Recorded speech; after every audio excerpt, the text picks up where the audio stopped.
My boss, am I okay now? You are very okay. You are superb. You are more than an Yes, honorable, Liberian honorable. exactly. You know, I can, yesterday, yeah, yeah. yesterday I was traveling. I had to stop Okay. over to take the calls. So Yeah, you I told arrived me. in town now in my home. So you are now in your homeland where you're going to start your farming. Yes, the How far is village it is from? the village How is far? just about 20 Okay. miles away. You know, 25, 25, 20 miles. 20 miles. Okay. And you said it's close to the riverside. Yeah, it's close to the riverside. It's along the Guinea-Sierra Leone border. Guinea Sierra Leone border. Okay. Okay. My That's village is fine. the last village is Sierra Leone to cross the road to Liberia, to Sierra Leone, to Guinea. You Oh, know. okay. Okay. So it means Liberia and Sierra Leone, you speak the same language. Is that the case? Yeah, because me, I am a Kisi. So in Sierra Leone, Liberia, and Sierra Leone, Guinea, and Liberia, we have Kisis there. We speak the Okay. same. Okay. We have the same culture. Okay. Okay. Okay. Okay. That is fine. That is I've okay. had a lot of experience working in Liberia. We have been doing Okay. joint programs we call the West Mm, Africa Initiative Program. okay. You know, so we have Okay. been doing Okay. things together, and we have common Okay. understanding. That's fine. That's fine.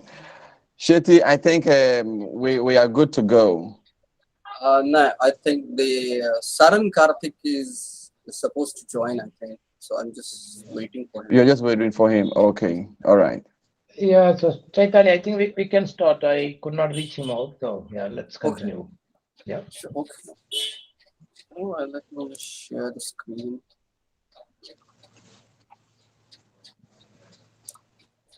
Okay. So today is the first. This is our first section that for our exchange program, and the plan is that we will be growing it as the day goes by. There are others too that want different timing because of continental wise the timing is a bit different. So we are looking how best we can be able to reschedule also for them to begin the training. But with this side, the West Africans and Netherlands and the Indian side, I think we have been able to come on a common ground. So we will start it anyhow. Shetty, I think we can hit the road. Thank you so much, Joshua. Thank you everybody for joining us. Let's start with the basic things. So today is the first day, and it's like going to school where the we are just gonna get to know each other. Today's training is gonna be the basics of everything, so that we both understand each other. Perhaps we all have the same objective to do the moringa farming, but then our ways will be different. Maybe Harold has a different setup, and then Saran Karthik has a different setup. Lakkuman has a different setup. Everybody will have a different setup. So after this meeting, we will also work individually with them, understanding the weather, understanding their soil, understanding what are the resources. Maybe some of you have existing drip irrigation setup. Maybe some of you may not be able to do it right now and planning to do it further. So the solution of the problem is going to be completely different for everybody.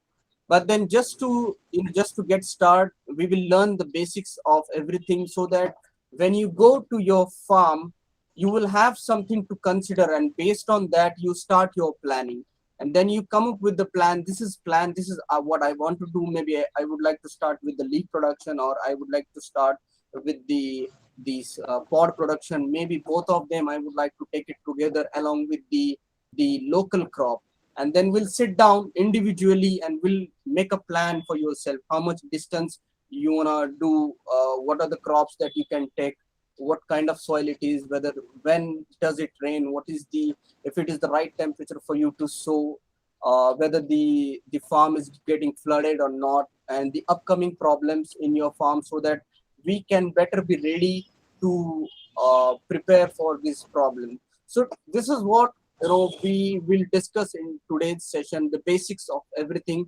And from here onwards, we will have individual sessions as well, where we will talk about your own plan.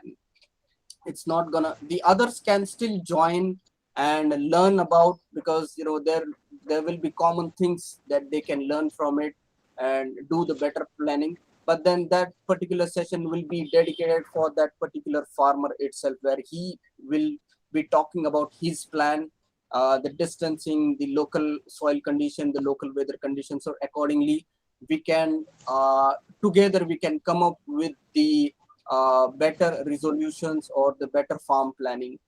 And also we will also have multiple group sessions where we will talk, we will deeply, or we will go in depth about the irrigation, we will go in depth about the fertigation based on what you have available over there.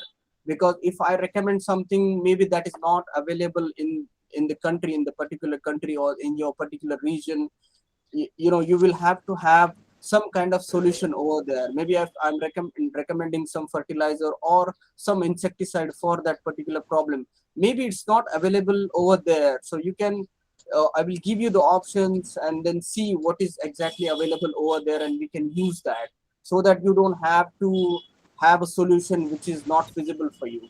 So this is that is the reason we have individual session as well as multiple group sessions, where we will try to find out, we will try to customize the solution, the farming solution for you. And we will use multiple platforms, like we will be continuously in touch with each other, where you will be sharing the photos, videos, I'll be sharing the photos and videos, how to do certain things. And we will also have the Google Meet whenever we can, whenever we can also set the milestones for each other, so that this is the step number 1, step number 2, step number 3. And once we are done with that, then we will talk about the further things. Because if we sit down and talk about the planning of an entire year, that does not really work. Because everybody will have a different season, the weather is going to be different. So we will divide the entire farming into multiple sessions. We will have a step 1, step 2, step 3 for you to set up, and then once you do that, we'll talk about the further things, so you are not overwhelmed with a lot of knowledge and then confused with all about it. So today is the basics of everything. Even if you get confused, don't worry about it. We will have individual sessions where you can talk in details about it from your perspective. And we have almost 365 days from here onwards. The objective is that you learn whatever I have. I'm gonna give it to you. If you have something better, please do share with me as well, so that we can make that thing part of this program as well. And you can learn as much as you can, so that from the next year onwards, you do not have to be dependent on anybody, even not on us. And then you can plan things on your own and do better in your farming. Chaitanya, maybe yeah. one quick question on the program itself. Yeah. So you said it is for 1 year program, right? So Right. how does it look like going forward? These multiple group sessions, will it be similar to this session in the weekend, either Saturday or Sunday? No, that How will it be? multiple group sessions will be limited for you only. It's not for, because sometimes if we have to talk about the weather conditions and the irrigations, we are taking we need to know your resources, and we are talking about the your resource perspective. What is the drip irrigation system, or you're using the flood irrigation. So what is the soil? So we are particularly talking about your perspective. Even in the multiple group sessions, we are talking about those perspectives over there, the common thing. And then we will, so that you can have the basics of the irrigation.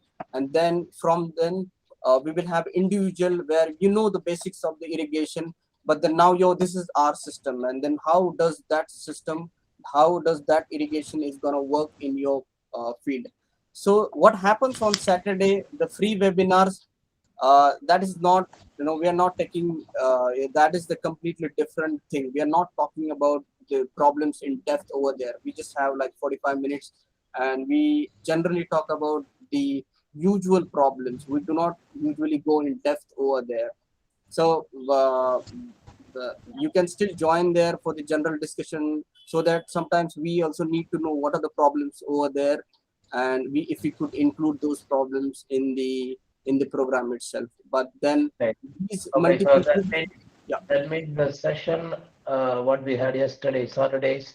So those are general free webinars which may continue Absolutely right. independent Yes. of this program. Okay. These multiple group sessions will be dedicated to you only, Okay. where the invitation, the participants will be invited only, not the common link where everybody can join. No, not for them. This is for you, where you can ask the question and we will discuss in depth. That doesn't happen in the common programs. Okay, I understand. But then this specific session where we have this, let's say, registered people. Let's put it that way, maybe. Right. What about the timing for this session? When I look at the coming year, will it be on Sunday like this, 1 hour, 2 hours? Yeah, we will set up the timing. Okay.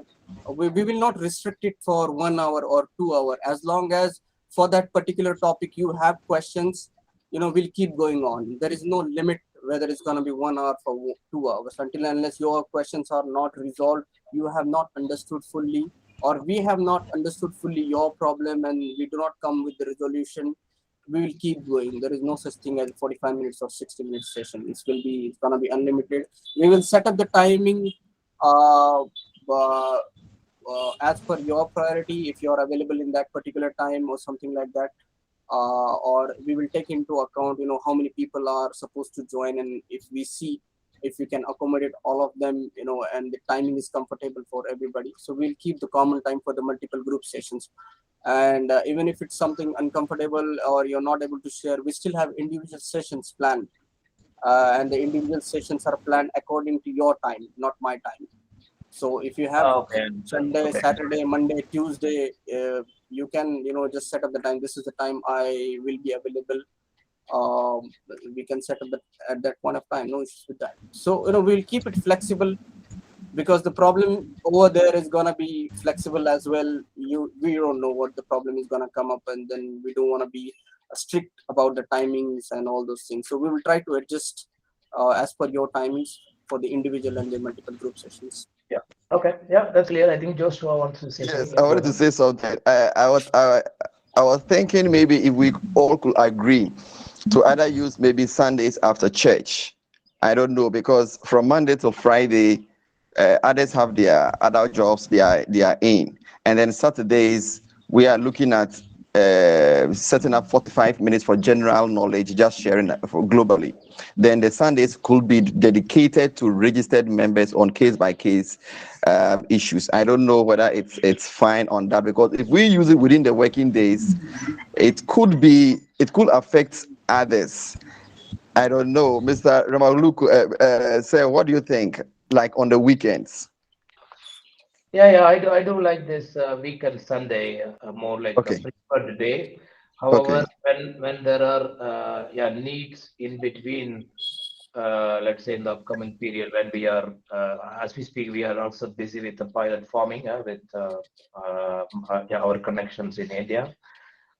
When they get some questions or clarifications, I also like the proposal from Chaitanya. So based on the need basis, we can also think of maybe in between sessions. So I think I like the flexibility, but at the same time, it's good to formally or structurally fix maybe a Sunday. Then we also can plan.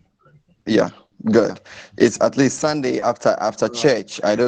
We look at a convenient time, maybe like in Ghana time, maybe like 3 going down to the evening side. I don't know, but Sundays could have been an ideal day. Then Saturdays, some people have other activities. Those who go to farms on Saturdays, and those who visit people too are engaged on Saturdays.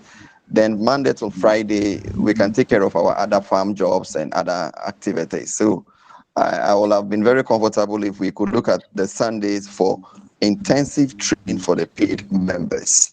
Then on Saturdays,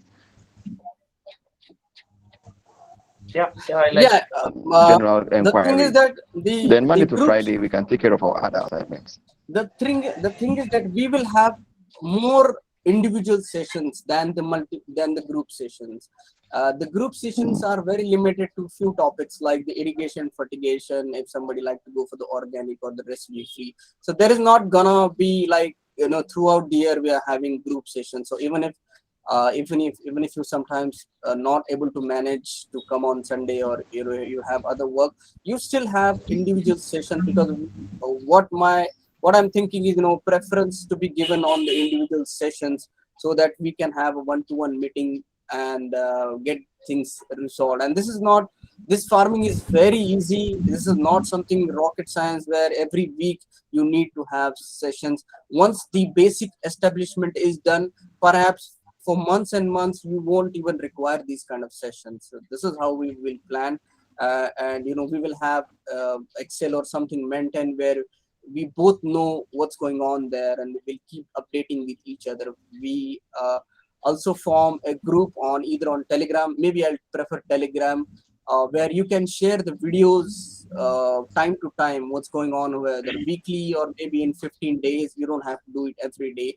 So whenever there is some kind of progress gone or the milestone is achieved, you can share the the videos, so that if I have any input, we can talk and we can arrange the session as well, so that we'll have the constant communications going on, and we are updating each other regarding what's going on. If something better that can be advised, we'll definitely do that.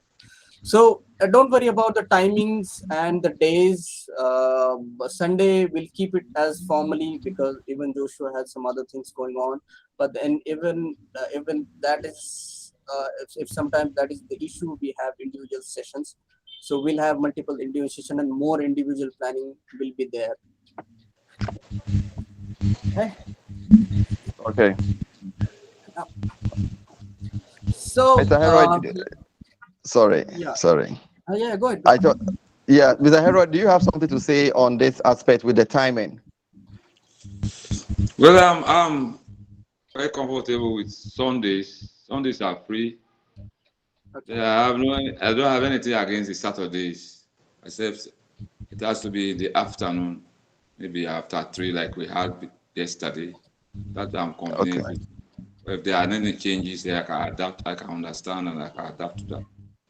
Okay. That's fine. All right. All right. So Shetty, let's proceed.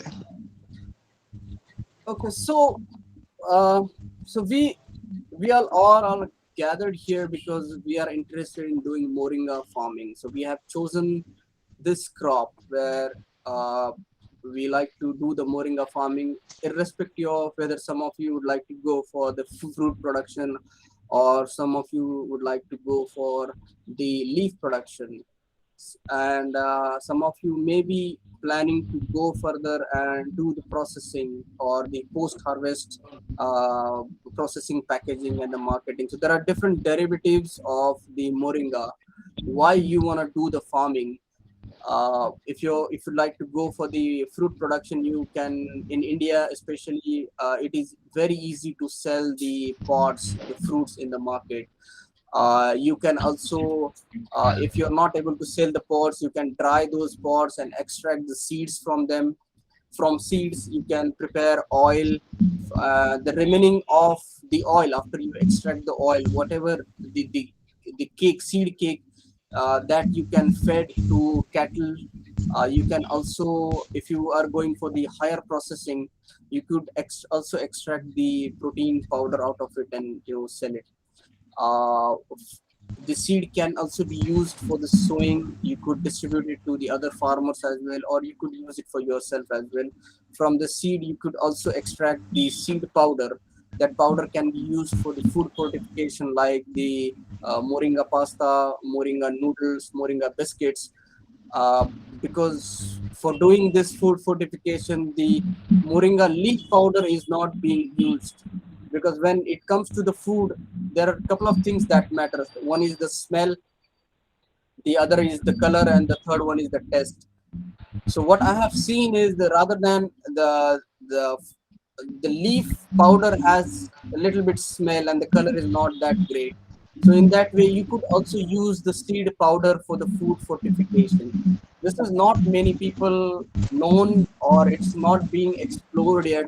So there is a lot of opportunity for the food fortification using the moringa seed powder.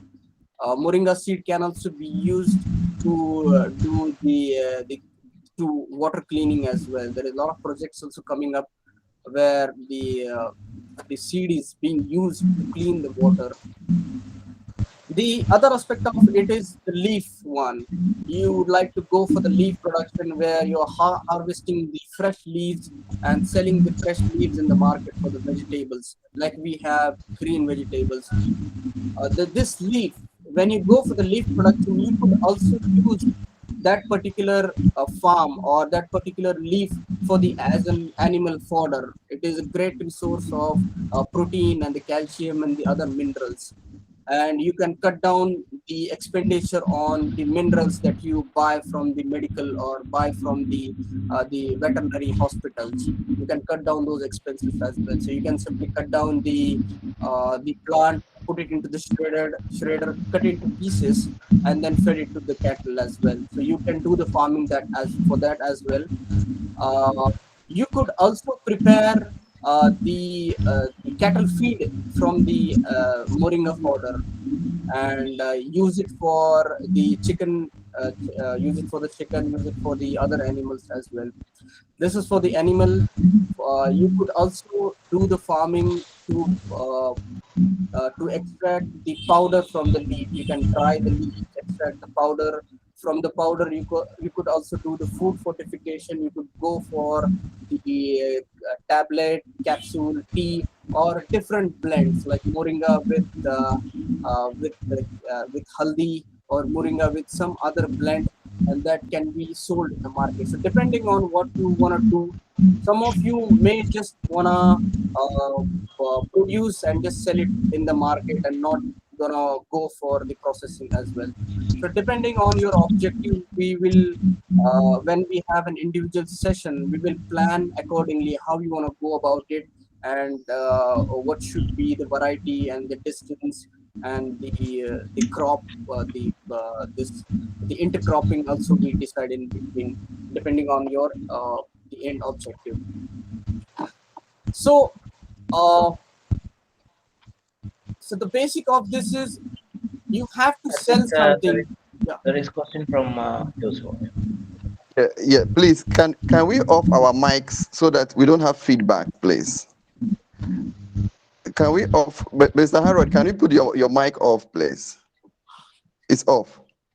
Okay, good. We had feedbacks coming in. It's fine now. Thank you. Thank you. So the basic is you have to sell something or to somebody to be sustainable. If you're not able to sell, if you're not able to make profits, you will not be able to do the sustainable farming and grow healthy nutritional output, whether it's a leaf or whether it's a pod, because you're putting your resources, your money, your time, and your family, your children are going to be dependent on this. And then until and unless you're not able to sell, produce, or process thing to somebody in the market, this farming is not sustainable. Moringa is healthy for everybody, but the farming may not be healthy for everybody until and unless you make it sustainable. You're making some profits out of it, and then you're selling it to the market. So if you do not have market, if you're not able to sell it to anybody, it's better to stop. You could grow anything using the same knowledge. You could grow anything that you can sell easily in the market. So you have to define that line, how much you can sell, who are you going to sell, who are your buyers, what is his requirement. So depending on what is his requirement, you need to start growing. You just don't want to grow anything because you feel like, and when you go to the market, this is where the problem starts, where the buyer has a different requirement or he has a different demands, and then you're growing something that is not being sold in the market. So you have to be, let's be real on this. This is a commercial farming. So you need to know that you are going to sell it to somebody in the market. So you should know about the market. There is sometimes that you need time. Maybe at this point of time you do not know the market. You need to buy some time where you still want to go in the farming, and then you still need some time. So at this point of time you need to have a backup So this is where the intercropping and the agroforestry, where you have orchards or some vegetables growing in your field, which is making it sustainable, where all the expenses that you're putting on the moringa farming are being recovered from all the other plants, so that you buy yourself a time, you still have a financial backup to run this farming, so that for after a few months or after 1 year, you decide whether you want to continue with the moringa farming or not. So the intercropping, the agroforestry is important so that you can make it sustainable and profitable.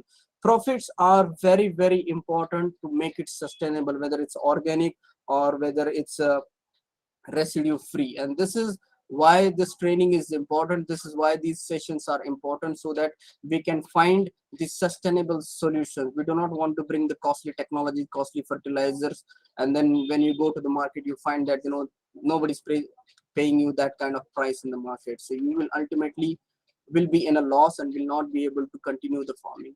So the profits are important in commercial farming, and we have to be real with the market. You have to know about the market.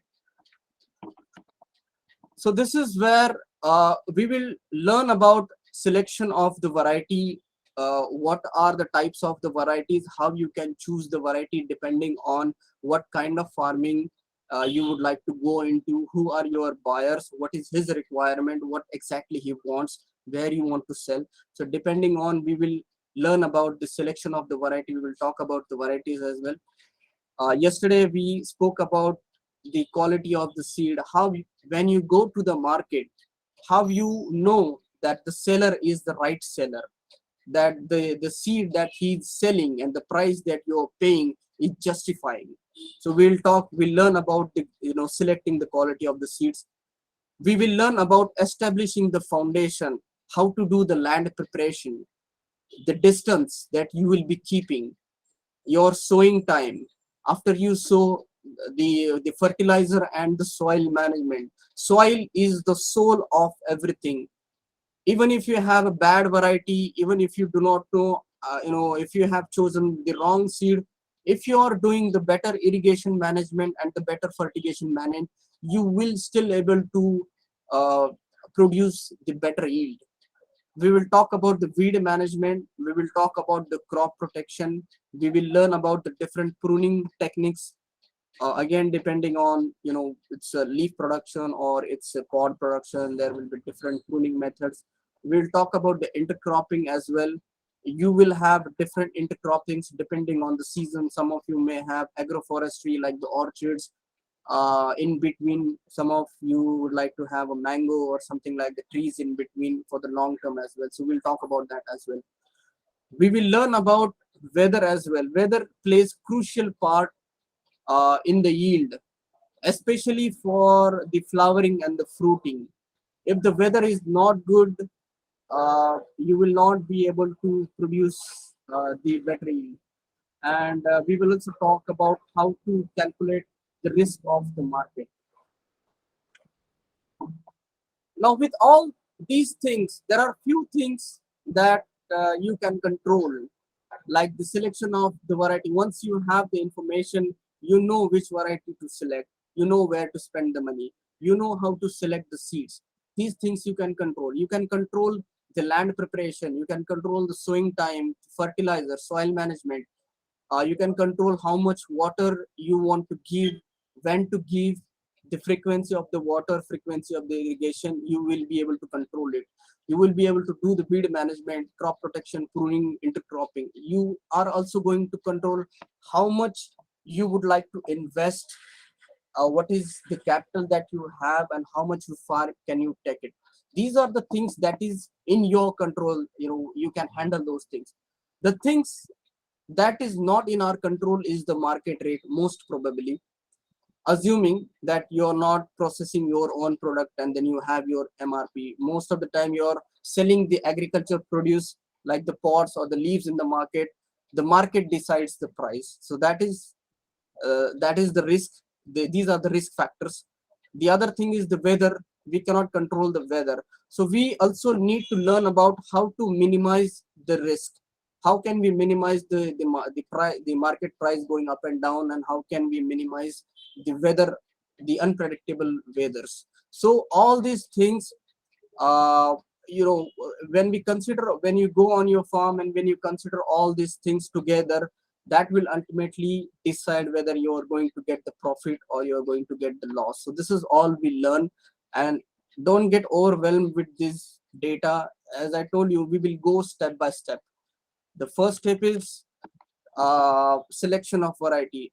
So what's happening is when you go to the market, uh, we always compare the seed price and the germination rate. But beyond that, we are not considering anything else. The selection of the variety, the quality of the seeds, setting up the foundation for the long term.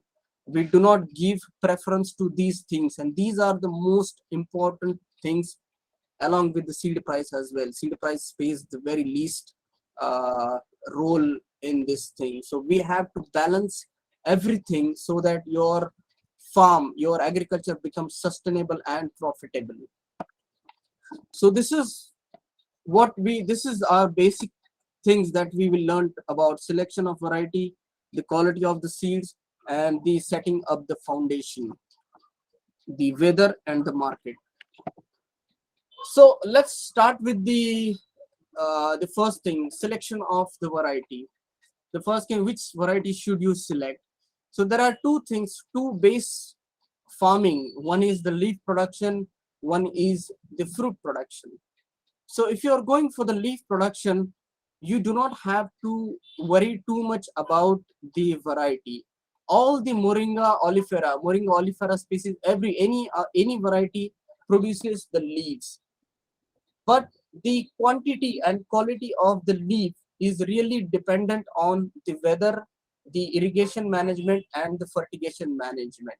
If you are able to achieve those things, if you are able to focus on these things, it doesn't really matter what variety you're choosing, unless there is a good germination. So you can still go for the seeds that is sold in the market, but the germination is very good. So seeds are germinated very well, the plants are coming up very well. The next thing is you need to plan how to irrigate them, how to fertigate them, and make the better yield. After the yield, if you are going for the processing, that also determines the color of the leaf powder, the color of your product, your processing facility, the equipments that you're going to use, the processing method. Even if you go for the drying, the shed drying produces a different color. If you're going for the machine drying, that also produces the different color. So for the leaf production, those who are going for the leaf production really does not have to worry too much about the variety. Those who would like to go for the seed production, for the fruit production, yes, they can focus on the variety. There are better varieties, a couple of varieties like ODC 3 varieties there, PKM variety is there, Momax 3 that is being known in Africa. In India, we know this variety as a Bhagya variety. These varieties produces more seed, more fruits in comparison with the perennial variety. That is the reason these are improved varieties for the better seed production, better fruit production. We'll also talk about in details about these varieties. I'll show you the pictures as well. So this is the ODC variety that we have planted here for the leaf production. Now you can simply look at the distance. You know, we are not going for the dense production over here. The dense production, that does not mean you're getting too many leaves. That only means you have to put in more labor, more fertigation management. The irrigation has to be very complicated because there are so many seeds that you have sown and the distance is very less. So make sure you keep ample amount of distance. We'll talk about the distance as well, but then this is what I'm showing you.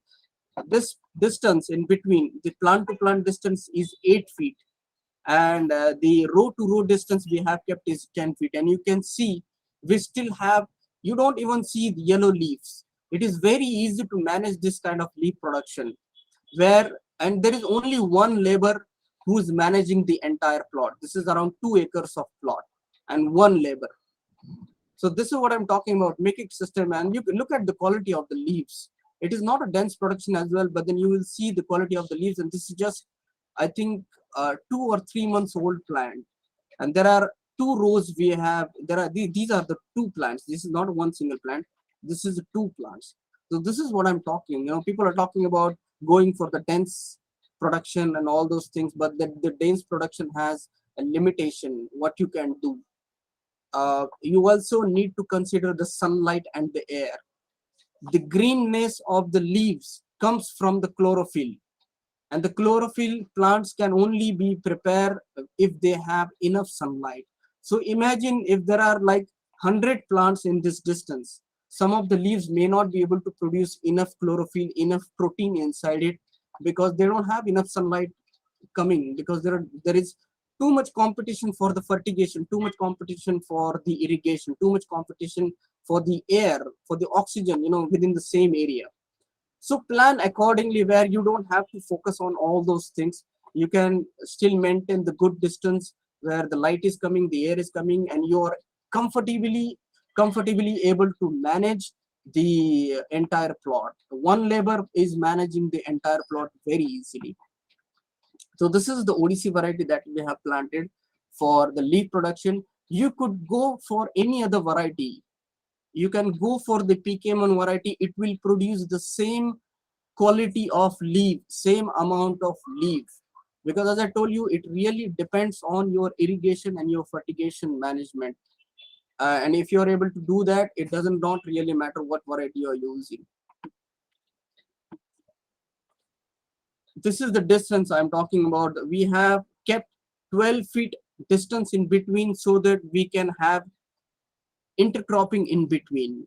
We can seasonal intercroppings, like we have pulses and the vegetables growing inside, so that whatever expenses we are doing on the moringa, all these expenses we recover from those intercrops.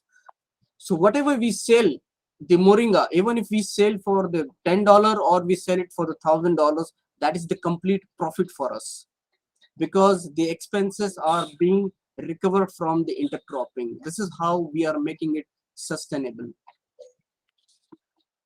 The ODC variety that I'm talking about also can be used for the pod production, fruit production. We can sell it in Indian market. We sell it as vegetables. Maybe it is not feasible in Africa. There are not many people know about the fruits. Their preference is for the leaf production. You could still use this variety for the leaf production as well as for the product production as well. But this is how if the weather and the temperature is good, this is how the fruit setting is being done over here. This is again ODC plot over here. This variety, the PKM1 variety, Bhagya variety, ODC3 variety, these all varieties can be used for the consumption of the fruit. You can prepare the vegetables, and for the Lakshmanan, I don't have to tell him, because this variety comes from his own land. But then you could still use these varieties for the production of the fruit, and you could also use not only for the seed production, you can also market this for the vegetable as well, these varieties. Now this particular variety is a Bhagya variety. The Horticulture University of the Bagalkot they have been doing research on this variety. This variety can go up to 3 feet. So you see that somebody who would like to go for the seed production, where they like to extract the oil, they need more number of seeds within the same particular area. So this variety is producing large number of seeds within the same pod as compared to ODC3 variety. So that is the reason I was telling you, some varieties are slightly better than others depending on what you want to do. If you would like to go for the seed production, this is the variety that you can prefer. And the yield is also very good in this variety. So this is a Mumax3 that is called as Bhagya variety in India. Again, this is a photograph of the variety. Now let's talk about the yield. Irrespective of the variety, the yield. Chaitanya, can I interrupt for questions now, or shall I wait for later? Yeah, I would say go ahead. Related to this topic, you can go ahead, so that we Yeah, can okay, have then a a quick question. So, two questions. One about the Momax 3 versus ODC 3. So you said the Momax 3, the length is yeah, a bit longer. What's the difference compared to ODC 3? Is it double the time or triple the time, the size, the length? It's almost double the time, but then you do not get the same size. You will have to do the grading as well. Like if you take one tree and there are 300 pods on one tree, not all of them gonna be like 3 feet. Some of them you will find it like 2.5 to 5 feet. Some of them you will find it 3 feet. But then if you take the average of a tree and the average of the seeds of that particular tree, the Momax tree or the Bhagya variety will have a better number of in terms of weight and in terms of number of seeds. The Bhagya will have better production than the ODC variety. Okay, so is it again in the case of the commercial oil selling purpose? So the yield and the number of seeds you get from Momax 3, yeah, hearing Absolutely is for the very oil, good. yeah, But absolutely what for the about oil production. Sorry, go go ahead. ahead. No, go ahead. For the oil for the oil production, this variety is better than the ODC variety because ODC variety is a perennial variety and the length of the fruit is lesser than the Bhagya variety. This one is the improved variety where the university has they have taken the seeds from the best producing the variety and multiplied it for the sixth generation to make it stable, and then they release this variety. That is the reason this is better, this is improved than the ODC variety. ODC variety is not improved one. This is just the variety which is being produced in the Odam Chatram region. So if you Yeah. go and visit that particular region, you may find the different characteristics of the plant, and people are still calling it this is the ODC variety, this is also the ODC variety. So that is the name of the area, and this is not something which is being characterized particularly by any institute. So that is the reason for the commercial production of the seed or the oil, even for the pod production, you could use this variety because this is improved, and there is a lot of study and the research been already been done on this variety. Oh, So okay, just okay. just one quick question from my side. Go ahead. Go ahead. So you say that the Odyssey variety is perennial. Is this one not perennial? You have to do it annually every time. No, again, the perennial and annual is just the word in the book. See, the definition of the perennial is something the variety that produces the flowers throughout the year or multiple times in a year. And the definition of the variety, the annual variety, means that it produces the yield only one time in a year. But then Okay, this is because yeah, the way I understand the definition, maybe it might be different. Because the way I understand perennial is that once you planted the tree and then you don't have to like replant it again and again. Um, on the other hand, the annual, like you might have to do it every year. That is how the no. definition. That is also true, but that is not the complete true. What happens is that due to because see this perennial, if you say this is Bhagya variety is annual variety, but then this variety gives you the production twice in a year.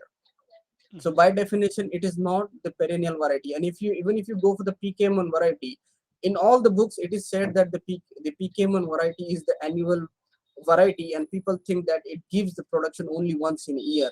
But then you could also take the ratoon crop. Like the main season in India is from February till April, May, and after that you do the thinning on, you just prune the tree, and the next production will start from the October. So it really depends on the season. If you take the same variety and you go to the North India uh, where the temperature is down due after October, November, so there, even if the variety is perennial, even if this variety is producing better yield in South India where the temperature is very good, this will not produce the same in the North India because the temperature is down.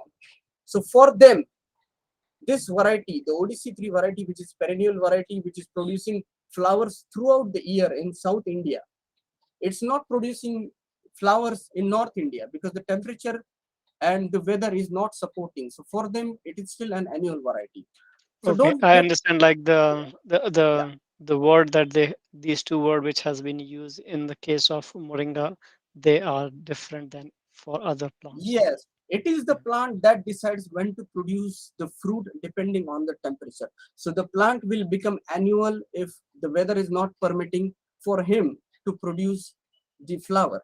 If it is, if the weather is permitting for him, if the weather is good, you will have different months or multiple months where it's still producing the flowers. Okay, thank you. So yeah, so this is how the annual and the perennial is the word in the book, but then in reality it works completely different.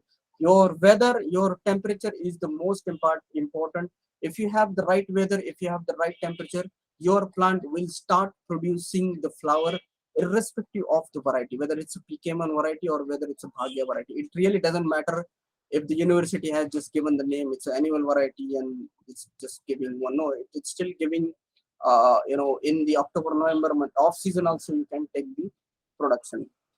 So that's Yeah, the basic one difference. Yeah. additional question. So, again, talking about the regional or weather conditions or the soil conditions. So, as you know, I'm from southern part of India. So, in that case, is it better to go for Momax 3 or ODC 3? Especially, let's say, for the seed, the oil related, you indicated it's Momax 3. But what about for the human consumption for, let's say, yeah, sambar or in curry when they add it, yeah, which has better taste and nutrients? Maybe a detailed question. See, there are two important things. One thing is about the market.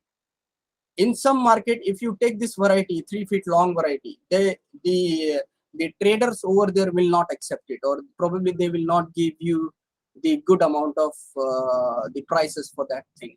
So in that, but then traders do not know which variety is this. Traders really don't care about. They see what is the length of the variety. In some market, a 3 feet variety is acceptable and people are able to easily sell it.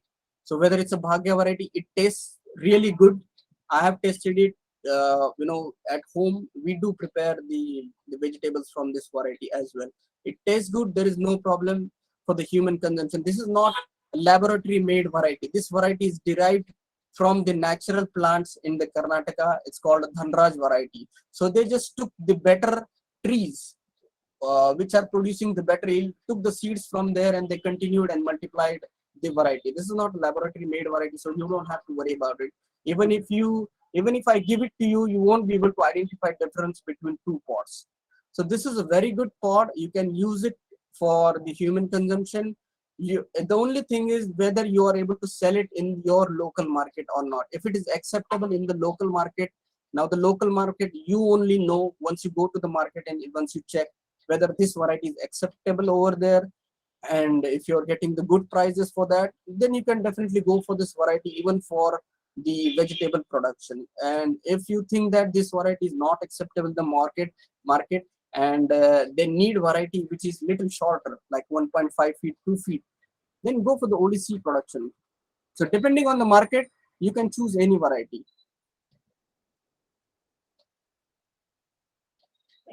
Okay, yeah, thank you. Sounds good. Continue. I always have more questions. Let me not stop you. No issues. You ask any question. Harold, are you keeping up with this? Because Yes, sometimes we talk about from the Indian perspective, but then you can still ask the questions, and I'll be happy to clear the doubts as well. You can talk about your perspective as well, what happens in the market, your market, and then we will also deeply in detail we'll talk about it. Our market is more focused on the leaves. The leaves for the leaves. By for vegetables, for tea, but it has not been really stable. As I told you the last time, it has been very erratic. It has been a household thing, and all the people who are coming into the market do not have enough knowledge, and they don't want to engage those that have knowledge. Right. So yeah, for you don't have to worry about. You could still purchase the seeds from the locals. Maybe Joshua can help you with that, and you don't need to worry about the Yeah, you don't need to worry about the variety.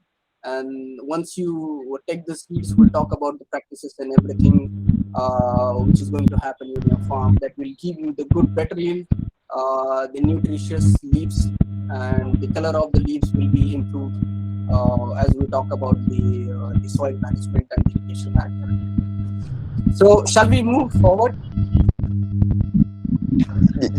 Yeah, just a minute. I think, Harold, can you put your microphone off, please? Okay. I wanted to ask a question here. I mean, in terms of the planting distances, we are talking about the multitude where we spoke about 8 feet by 10 feet, and the seeds is about 12 feet. Can you dilate on that further? Hello, Mr. Harold. Hello, Mr. Harold. Yeah. We're having a feedback from your side. It's either your microphone or your headphone. There is a feedback coming in. It's affecting the recording. I don't know how that you can adjust it. Yeah, it's good now. It's good now. Okay, now I think can you he had. talk now? I think Yeah, he had it's a fine. You can. question. Okay, yeah. I think he. So please Yeah, I think he had. proceed with your question, sir. Please proceed with your question. I think you asked him to mute, and then how he's gonna ask the question. No issues. No. You can drop the questions in the end as well because I think there's a problem with Okay. Yeah, the feedback. Mr. Harold, when we finish, you can drop the question and we look at it. There is a feedback from your microphone, from your side. So let us finish and then we get your question and he will sort it to you. Yeah, he was talking about the distance. We'll get there. We'll talk about the distance as well. Don't worry about it. So this is about the variety. Now we're talking about the yield. Irrespective of the variety, the yield is really dependent on, especially for if you're going for the fruit production or the seed production, the quality of the seed does matter. In terms of leaf production, germination has to be very well. The variety does not matter, but then the germination is also part of the quality of the seed. So quality of the seed really matters. The other thing that matters in terms of yield, whether it's a leaf production or for the fruit production, the weather affects, especially for the flowering or the fruiting. It really depends on the weather, and that you cannot control it manually or from the outside. Sometimes we think that we can spray something or we can change some things, and that will start producing more flowers or will start having the better yield. That does not happen. Your weather is very, very important, very, very crucial for the fruit production. If the weather is not supporting you, there is nothing you can do about it. You have to be patient and you have to learn about the weather. You have to accept the weather, and especially for the fruit production, you have to align your farming practices along with the weather. You cannot go against the weather for the flower and the fruit production. If you try to go with, you will be in a loss, and then there is nothing much can do it to manipulate the flowering. So just remember this thing, that you have to align your management practices for the fruit production along with the weather. Your management practices that we'll talk about also plays the crucial role in the yield. So this is what we're going to talk about. So overall, the quality of the seed, the selection of the variety, that's what we were talking about. For the leaf production, you can go for any variety. That really does not matter really. For the fruit production, you can go for the Momax 3 variety, or you could go for the PKM1 variety, or you could go for the ODC3 variety as well. All of them will produce good yield. That yield can be used as for the producing seed. That yield can be also used as a vegetables. It really does not matter. All of them taste really good. So I'll also show you there are n number of varieties in India. Some of there are 64 varieties that you can see if you visit the Periculum Horticulture University. You will be able to see 64 perennial varieties over there, and there are only two annual varieties that they have mentioned. If you see there here, that 64 annual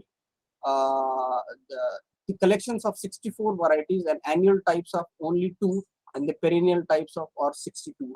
Now these annual varieties are also derived from the perennial itself. This is not something prepared in the laboratory. They took this out of this variety, they studied all these plants, and they saw a few plants are doing better than the other plants. So they took the seeds from those plants and then produced it for like 5 to 6 generation, so that they have a breeder seed or the certified seeds, so that they can multiply from those seeds. So those are the varieties that you can see in the market: PKM2 variety or PKM1 variety or the Bhagya variety. But that does not mean they only produce the fruits only once in a year. They are still have the characteristics of the perennial trees, and they will be able to produce twice in a year or multiple times of year if you have the right weather. So don't be confused about the perennial annual. It does not really matter in the field. This is just the word in the book, so that then for the better understandings. Now let's talk about the quality. I know we have we spoke about it yesterday as well. But then I think Mr. Harold was late. Perhaps he was not able to join in time.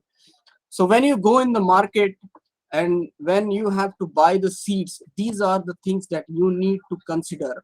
You can simply ask these questions to the seller as well, so that you know how authenticate the seed seller is, and then depending on that you can choose where to buy these seeds. The first thing is the source of the seeds, where the seed that he is producing, where did he get those seeds. Especially those seeds should be from the authenticate institutes like the Bagalkot University, institutes like the Horticulture University of Periculum. These seeds has to be sourced from them, because they have the nuclear and the breeder seeds, so that somebody, if I like to produce the seeds, I would buy seeds from them. I would learn the seed production from them and take it forward, so that the seeds that I have produced, if I'm giving it to you, you inherit the same characteristics.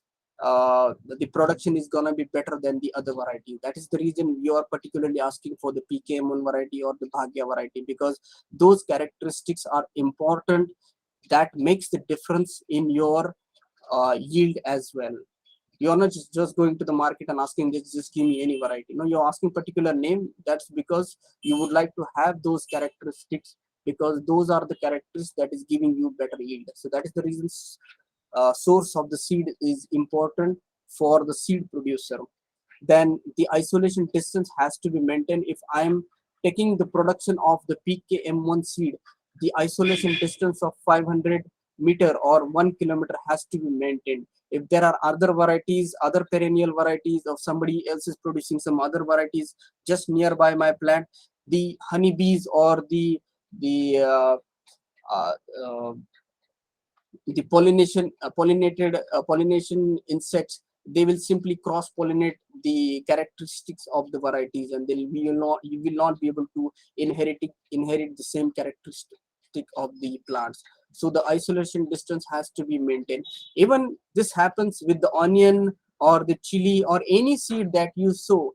The isolation distance is maintained because you get the same true to type characters when you buy the seeds. So the isolation distance is important. The rogging is important. Rogging means when, as a seed producer, when we buy the seeds, we still get some or the other plants in between. So we have to make sure that we remove those plants in between, so that the while the interpollination is happening, those plants are not there, and all the plants they look similar. They have similar characteristics. The pods, the color of the bark, the size of the leaves, it's everything should be the similar, so that the end production will not have a different characteristics. So the rogging is important. After that, the harvesting time of the pod is also important. The seed producer needs to understand when exactly they need to harvest the pods.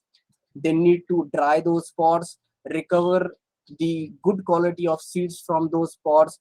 Then you have to check the maturity of the seeds, the moisture of the seeds. Then you have to do the germination test. There is a manual labor.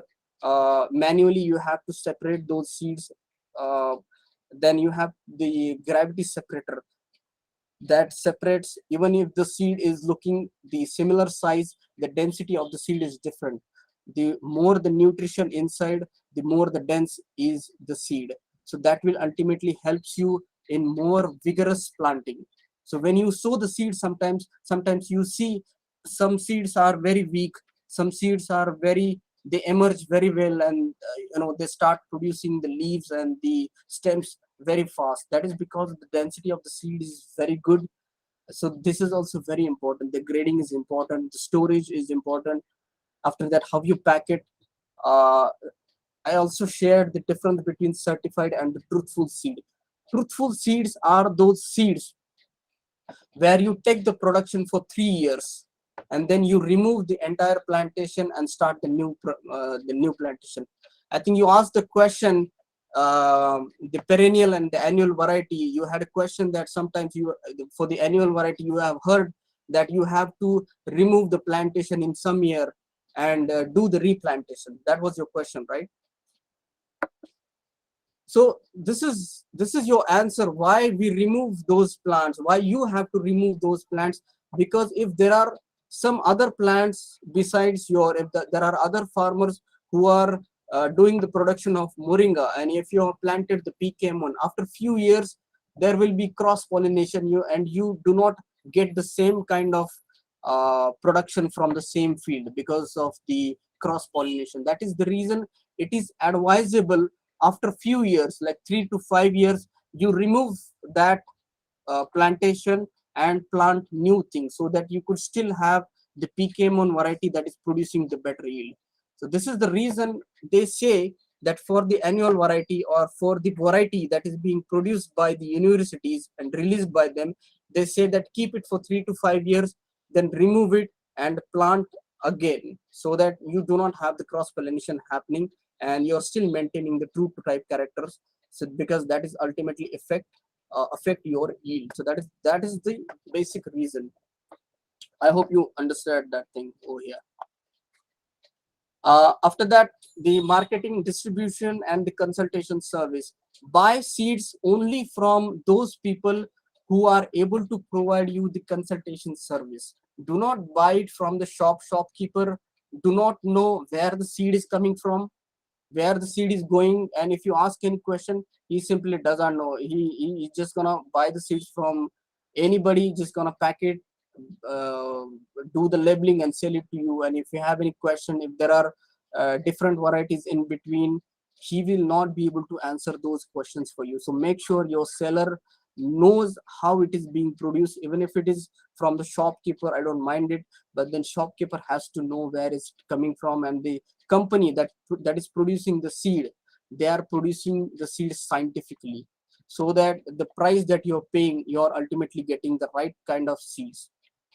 So this is all goes in the quality of seeds. I'll also share the photographs.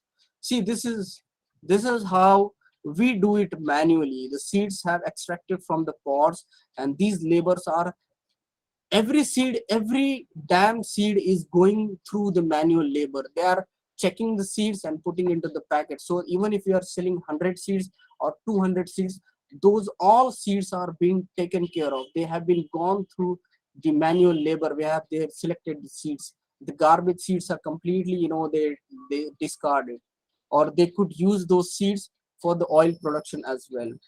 So this is how the manual labor is being used to separate the seeds. After that, the moisture is being checked. The moisture has to be below 8%. If there is too much moisture, that will definitely affect the germination of the seed and the vigor of the seedling. So this is also being taken care of. After that, this is how the germination test is being done. This is called as bloating paper, where we test the batch of the seed.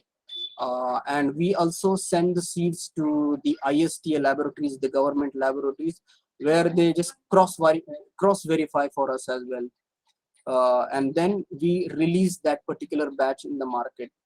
So that is the reason sometimes you see there is a difference between the prices, especially in the Indian market. You will see some of them are selling for, like, 2,000 rupees per kg. Some of them are selling for 5,000 to 10,000 rupees per kg. So you will need to ask this question to them, why there is a difference between price. And if somebody is able to produce or share these things with you, is the right seller. So this is to educate you so that next time when you go in the market and you don't just end up comparing based on the price. You have the quality parameters with you that you can ask the sellers, and it is the seller's responsibility to be transparent on this so that the buyers can decide. This is again a gravity separator where the seeds are being separated. Even the seeds are, they all are look the same size, but the density is different. So there will be different density. The graviter separates the seeds as per their density. There is a grade 1, grade 2, and accordingly uh, it will be packed and then send it to the market.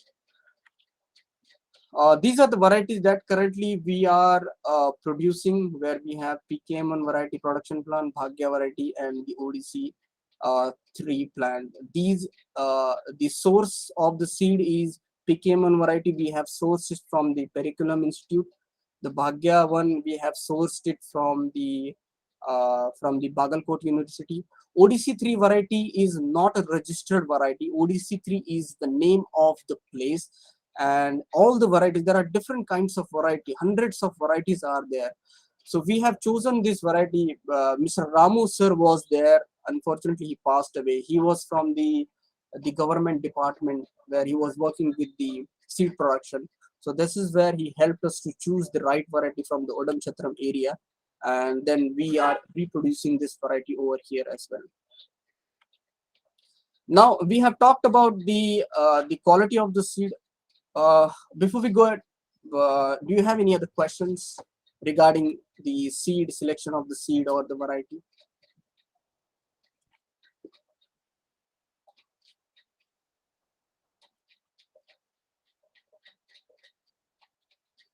No questions?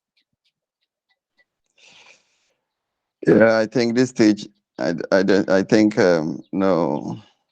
Okay, so okay, no problem. So we'll go ahead with this thing.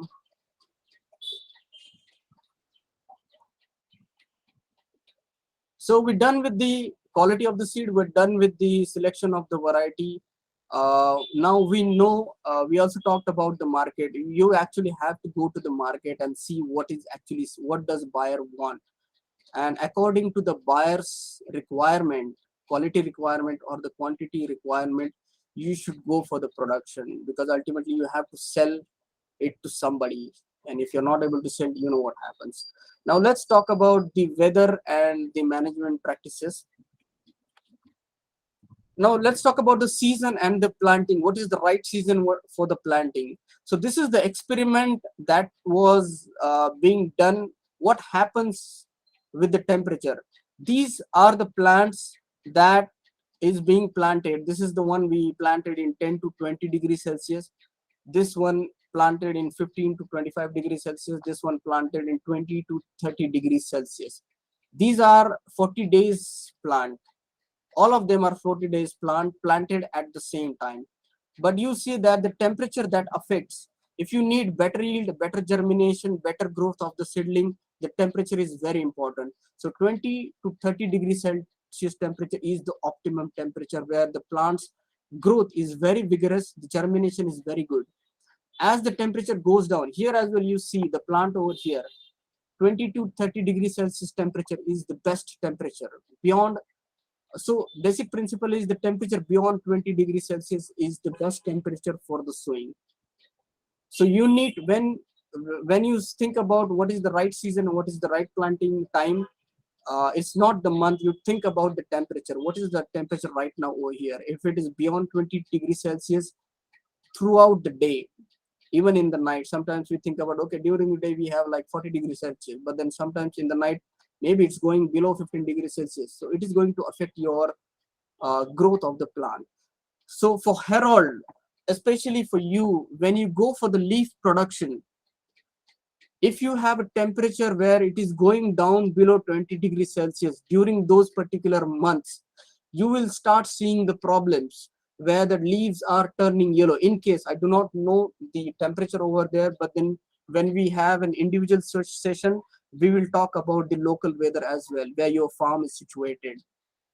And for the leguminous, you like to go for the fruit production. We also talk about, what is the right temperature, uh, where you can align your farm practices so that when the temperature is right, you have the flowering and the fruit production going on. So the temperature is very important. We will also have a group session on this, where we'll talk in depth about the temperature, how exactly the temperature affects. Today I'm not going to talk in depth because it will be too much for you, within 2 or 3 hours of session, and then we'll get confused about it. Yeah. So Maybe a quick one. So in my case, we are actually aiming both leaf and pods anyway. okay, Meanwhile, the question on the temperature. So in this case, you show until 30 degree. As you know, in southern part of India during peak summer, it can also go more than 30, right? 30 to 40 even. yeah, Is it that's also right. Yeah. okay? For instance, It's in the not. last 10, 15 days, my cousin brother is already trying to, test the seeds. I think ODC3 and PKM1. It's been already 10 to 15 days, but yeah, it hasn't germinated yet. Is it because of the temperature more than 30? Yeah, I don't know whether it's a detailed question now. We can also take it Yeah, yeah. later. No problem. You can ask the questions. See, there are two parts of it when it comes to the germination. The first part is maybe the seed is not the right seed, it's the bad seed. Given a consideration, okay, it's a bad seed and it's not going to germinate, and no matter whether the temperature is right or not. So that is the first question. That is the first consideration. Now that is all depend on what producer or the seed seller has exactly given you. By looking at the seeds, nobody knows what kind of seed. They all look the same. You really don't know how old are these seeds, because sometimes if the seed is beyond 6 months or 1 year, it will start losing its germination power. So usually we do not recommend to keep the seeds for more than 3 to 4 months. The seed has to be fresh. Even if the seeds are not fresh, the germination has to be tested before you give it to you. So even if we sometimes store the seed for a longer time, but then before we roll out the batch, we actually test those seeds so that we are sure these seeds are germinated very well and still viable to distribute them. So that is the first question. That is something you do not have control over it. That is the responsibility of the seller. So the first consideration, maybe the seeds are bad. The second consideration is what happens when you sow the seeds. If the temperature is way too much, like during the summer it goes up to 40 degree 45 degrees Celsius, in the southern part of India. Even we have the same temperature over here right now, is around beyond 40 degrees Celsius. So 40 degrees Celsius temperature definitely affects the germination of the seed. Sometimes it does not germinate at all. Sometimes you have a very less germination, because the 40 degree 45 degrees Celsius temperature is not a right temperature. You will have to wait till the first rain. When it rains, the heat trapped inside the soil, it will start losing the heat, and the temperature of the soil, it will start going down.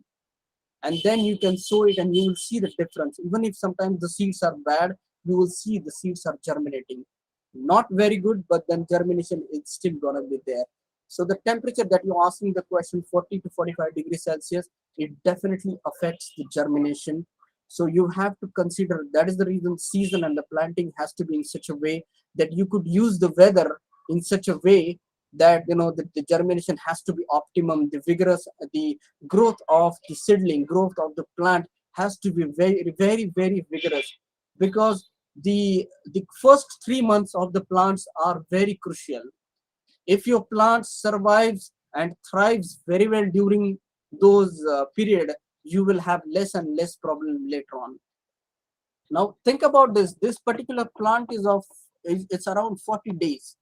What you gonna do with these plants? You will have to take care of these plants, and then you have to spend money for the spray, and it will have a disease and insect, because this is a very weak plant, and you cannot keep maintaining those plants for a longer time.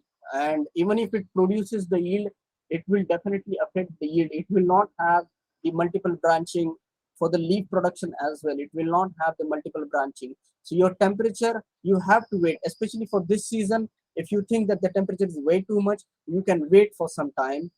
Let it rain, couple of rain, after couple of things rains, the temperature will automatically go down, and then when you sow the seeds, it will have a very good impact. When you sow the seeds, the germination will be faster. But Go ahead. Yeah. what about even if we irrigate, or let's say in the shade, if we put the right water on organic matters, make it as a nursery or seedlings, and then try to start the farming. Is that a good idea in this weather, or should we really wait until the good season comes by? So the question is, why do you have to hurry? Is it a question of 15 days to 1 month? Why there is such a hurry that you have to? The first thing is, if you ask me what is the better thing to do, go for the direct seeding or the seedling. The seeding is the best option and the better option, because the seeds are coming from the soil. It really establishes the roots, the taproot system very well. When you transplant the seedling has to be very very good, because moringa does not have a very good root system. It only has one taproot which acts as an anchor. So when you take the seedlings from the nursery has a different environment completely. It's a controlled, maybe 50% shade or something like that. And when you take that plant and put it into the on the farm has a completely different weather. The soil temperature is different, weather temperature is different, the wind is going to be there. So that definitely affects the growth of the plant, and you have to do a lot of maintenance. You don't see that kind of growth, and then it becomes complicated for you. For that particular plant, you have to make it survive for some time when this thing. So why go for such things? Why make it complicated for ourselves? Why spend so much money unnecessarily when you could do things simply? Just align your practices along with the weather. The weather is gonna be right. Well, the temperature is not gonna be 45 degrees Celsius throughout the year. It's just a matter of few days. Just have little patience, and then you don't have to worry about the other things. The taking care of the seedlings. Then even if you have a little bit irrigation, if there is too much rainwater, the first thing that will die is the seedling. Your seeds will still thrive. They will still have energy to to oppose the adverse weather, but the seedling is the first thing that will completely die if there is too much of water or too much of irrigation. Maybe because of the rainy season, maybe because you're giving the water too much. So unless you don't have option, you can avoid it, and you can go for the better practices that will give you ease, and also it will affect the growth of the plant as well. So it is your decision how you want to go. You can still go ahead with the plants. Make sure your plants, your seedlings are in a good condition, very good seedlings, and then you can transplant it. That will also solve your problem if you do not have any other option. Or you could just wait for few days, let the weather, let the temperature goes down, and then plant the seed, and it will become easier for you as well. Any other question? Yeah, so it is interesting. I think it's not, we don't have any hurry. It's only like we are in the pilot, as I indicated earlier, Absolutely, phase. absolutely. No, absolutely. I Yes. agree with you That sense, absolutely with we want this. to, yeah, we want to just learn, right, how it is going. Yeah, in that sense, we did not show it for the entire field. It's more like a test right now with 10 seeds. Yeah, we are just trying with the different seeds in a small shade area with a bag of organic matters. So in that sense, it's more like a learning practice currently. However, it is since the first time my cousin brother is trying, so I Right, see his motivation also going down when he does not see the germination happening yet. right, right. Yeah, so probably he's making it harder, like you said, based on the temperature. And the Yeah, I second, mean, that's right. Yeah, go ahead. yeah, the second thing. So what is the right time? Especially now, we want to expand, the small test of 10 or 15 seeds into the maybe 1 acre, even 3 acres as a pilot to extend it. Now we are in let's say end of June. And then if you look ahead, the rainy season, right? As you know, in India, the rainy season starts somewhere October, November. So in that perspective, let's say in the beginning, we need to make sure, we sow the seeds, that it starts to grow, it comes to a stage. Um, yeah, then what should be the right optimal period to start the farming with the seeds, matching with the rain conditions. As you know, in the rain conditions, the leaves can become yellow, or it can even, impact the. Yeah, this is we will talk about there is topic coming up, land preparation. So we will align the season and planting with the land preparation. So what happens? Your question is what happens if it rains too much, or if there is too much water or there is a water logging. That is where our land preparation is come into the consideration. So June till September in India, it's a rainy season. So depending on how much is it raining in your area, because in some area it just keep raining too much. It's like every day it is raining. So for them that is not the right period. But in your area, like we spoke to each other and you told me that it doesn't rain that much. There are frequent rain, and even if it rains, it's not continuously raining.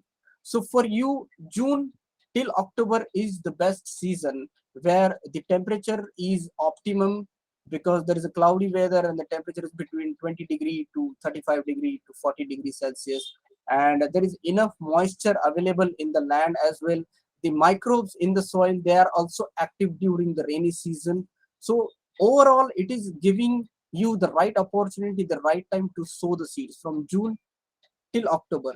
Now the question is what happens if it rains too much? So this is where our land preparation, we have taken that point into the consideration. So our land preparation is gonna be in such a way that we will reduce the risk of the unpredicted weather.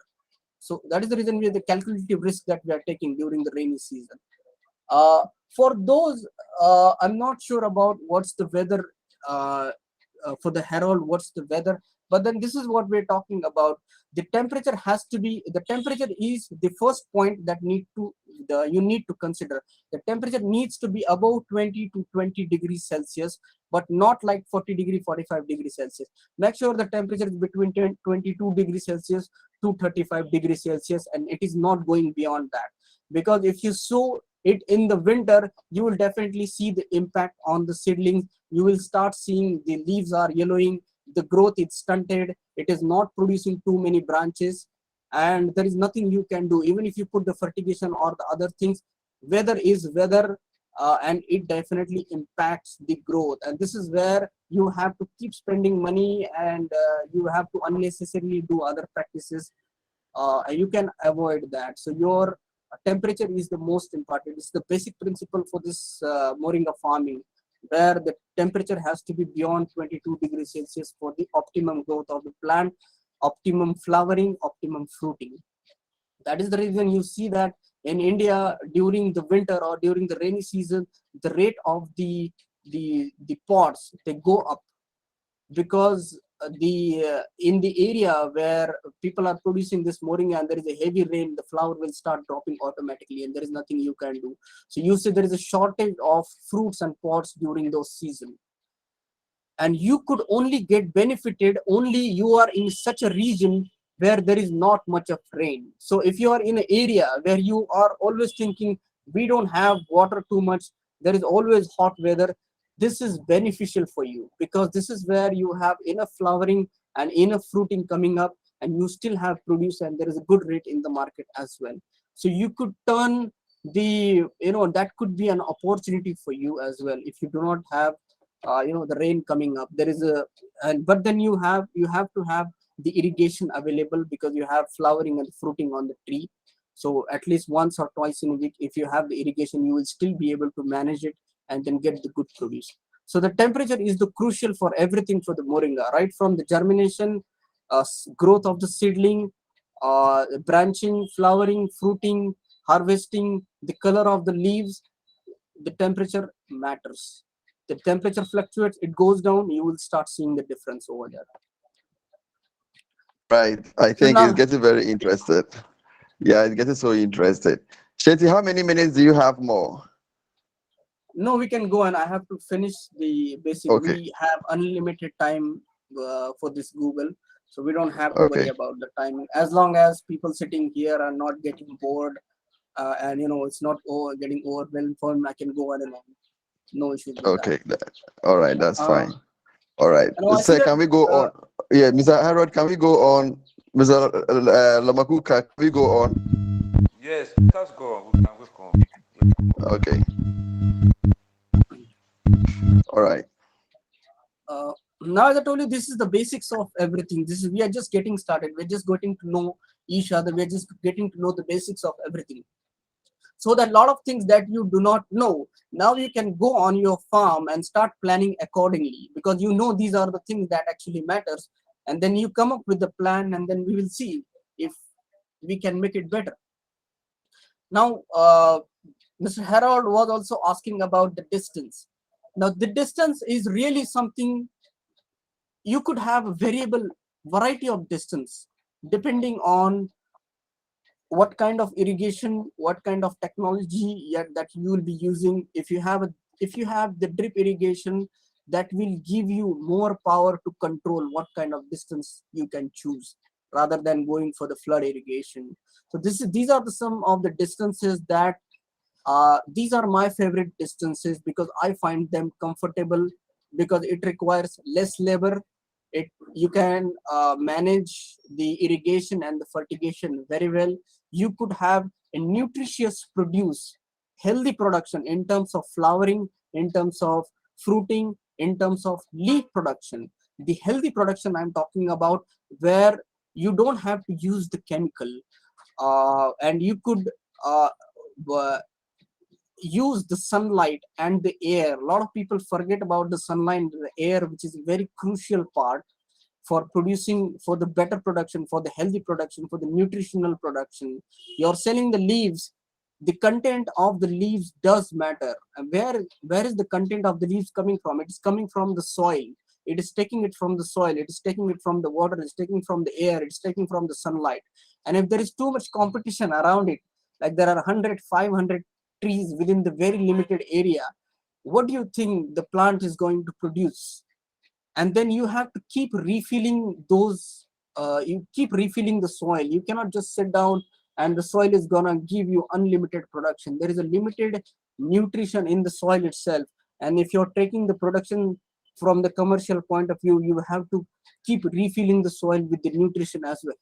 So that is the reason fertigation management is also important, so that your yield is consistent throughout the year. Otherwise, what happens during the first couple of months, when the plants are new, when the soil is new, you see that the plants very green, very prospering, and the branching is very good. As soon as it rains, you see that the nutrients all they leach out from the root zone, and then you will start seeing the yellowing of the leaves. So think about it, when you have too many plants in the same area, you will not be able to do the fertigation and irrigation management. That is the reason you have to really think about it. What is the distance that you can actually maintain? This is something you have to decide.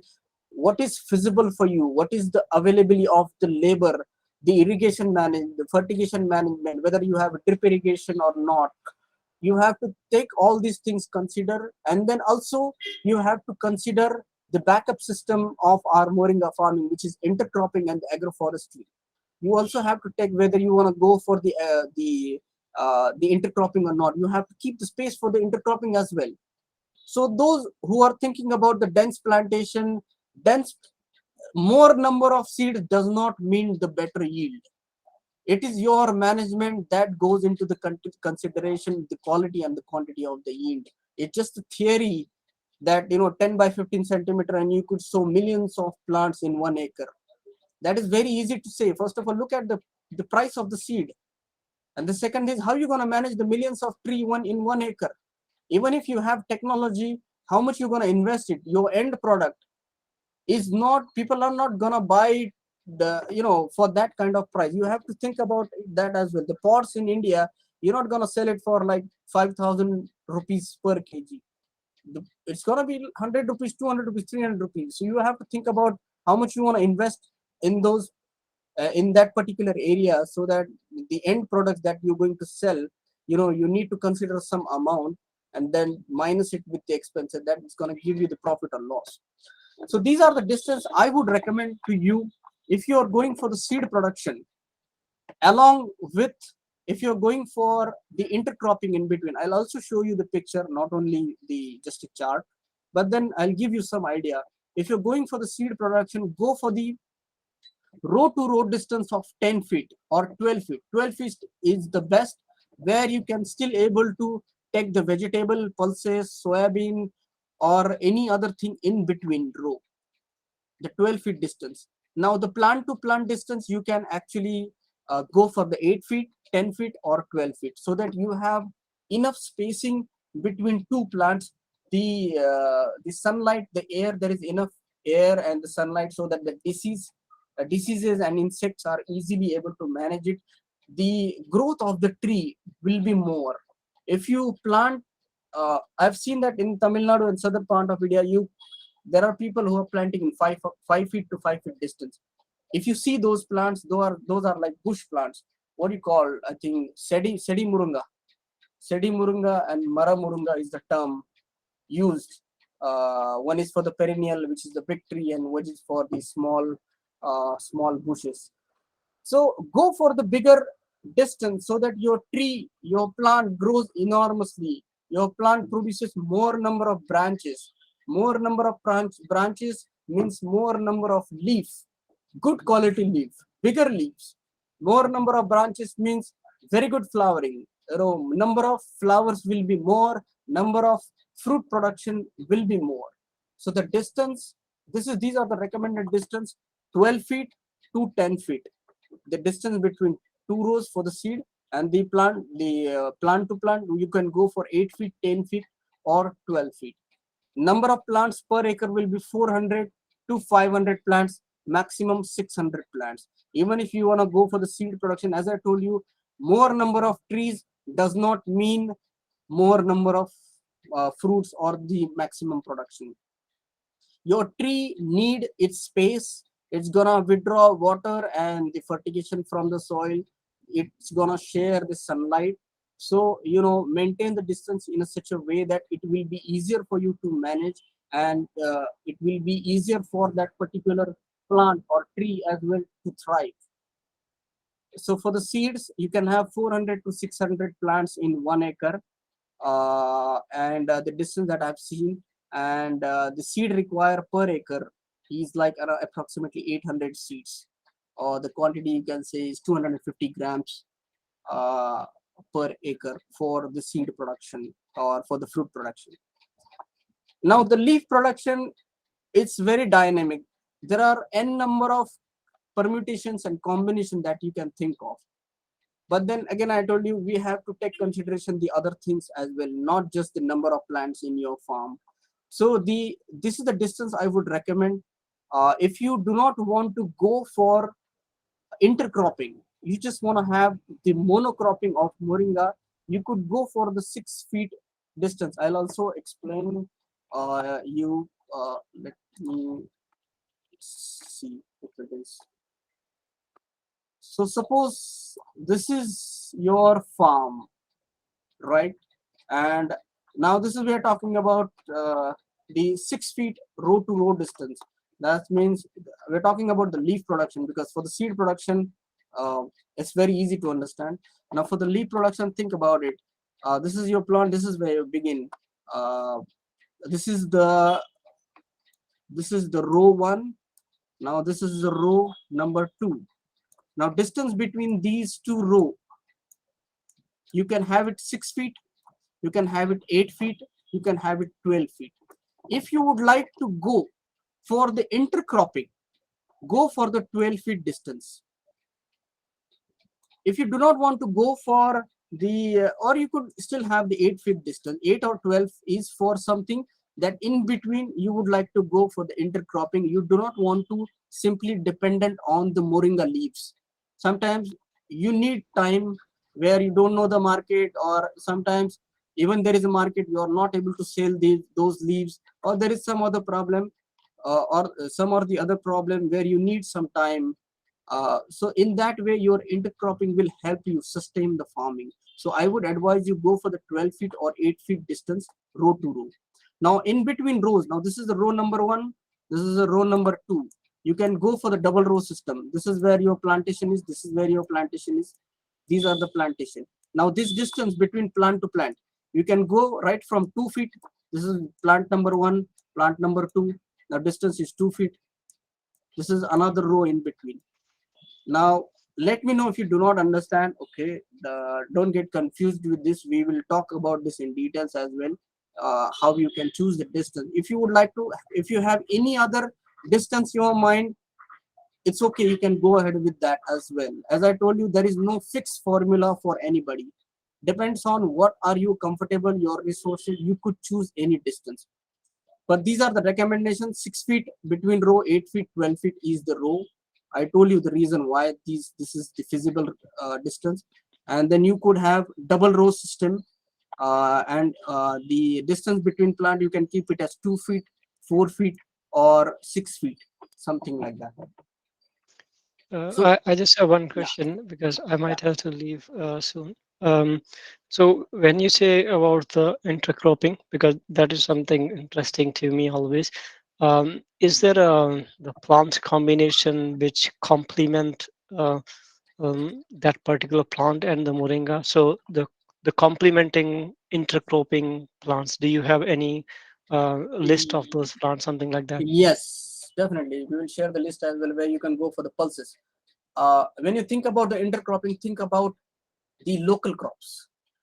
What is it that in your area that is being traditionally being grown? Like in our area, pulses are being grown, vegetable is being grown, and it is very easy for us to grow and sell it in the local market.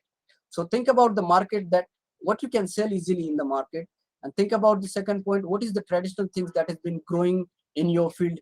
uh, the the uh, the seasonal crops like the pulses, these are the crops which last for 2 to 3 months, like the soybean crop or the Yeah. So pulses crop. yeah, Yeah, my question is, does these crops they complement moringa? Does they help yeah, they do. moringa? That's what I'm talking. Yes, yes, Okay, yes, and yes, moringa definitely. helps them as well. So, for example, here when we plant some of the trees, particularly I'm talking from Canada's point of view, when we have a certain trees, they recommend certain type of flowers. Or they go underneath the tree, and then basically they help the tree, and tree helps them. And basically, sometimes you don't have to water that regularly. You don't have to provide the fertilizer that regularly, and similarly, about we have some experience with oranges. If you plant the marigold underneath, then they do pretty well. Yep. So have you experienced this sort of a stuff? Yes, yes, yes, definitely. This is what I'm talking about. I'll show you practically, because you're see, this is the plantation where the distance between the row is 12 feet. Now, if you take something in between this particular plant, if you're taking the vegetable, let's talk about the vegetable first, and then we'll talk about the forestry plant as well.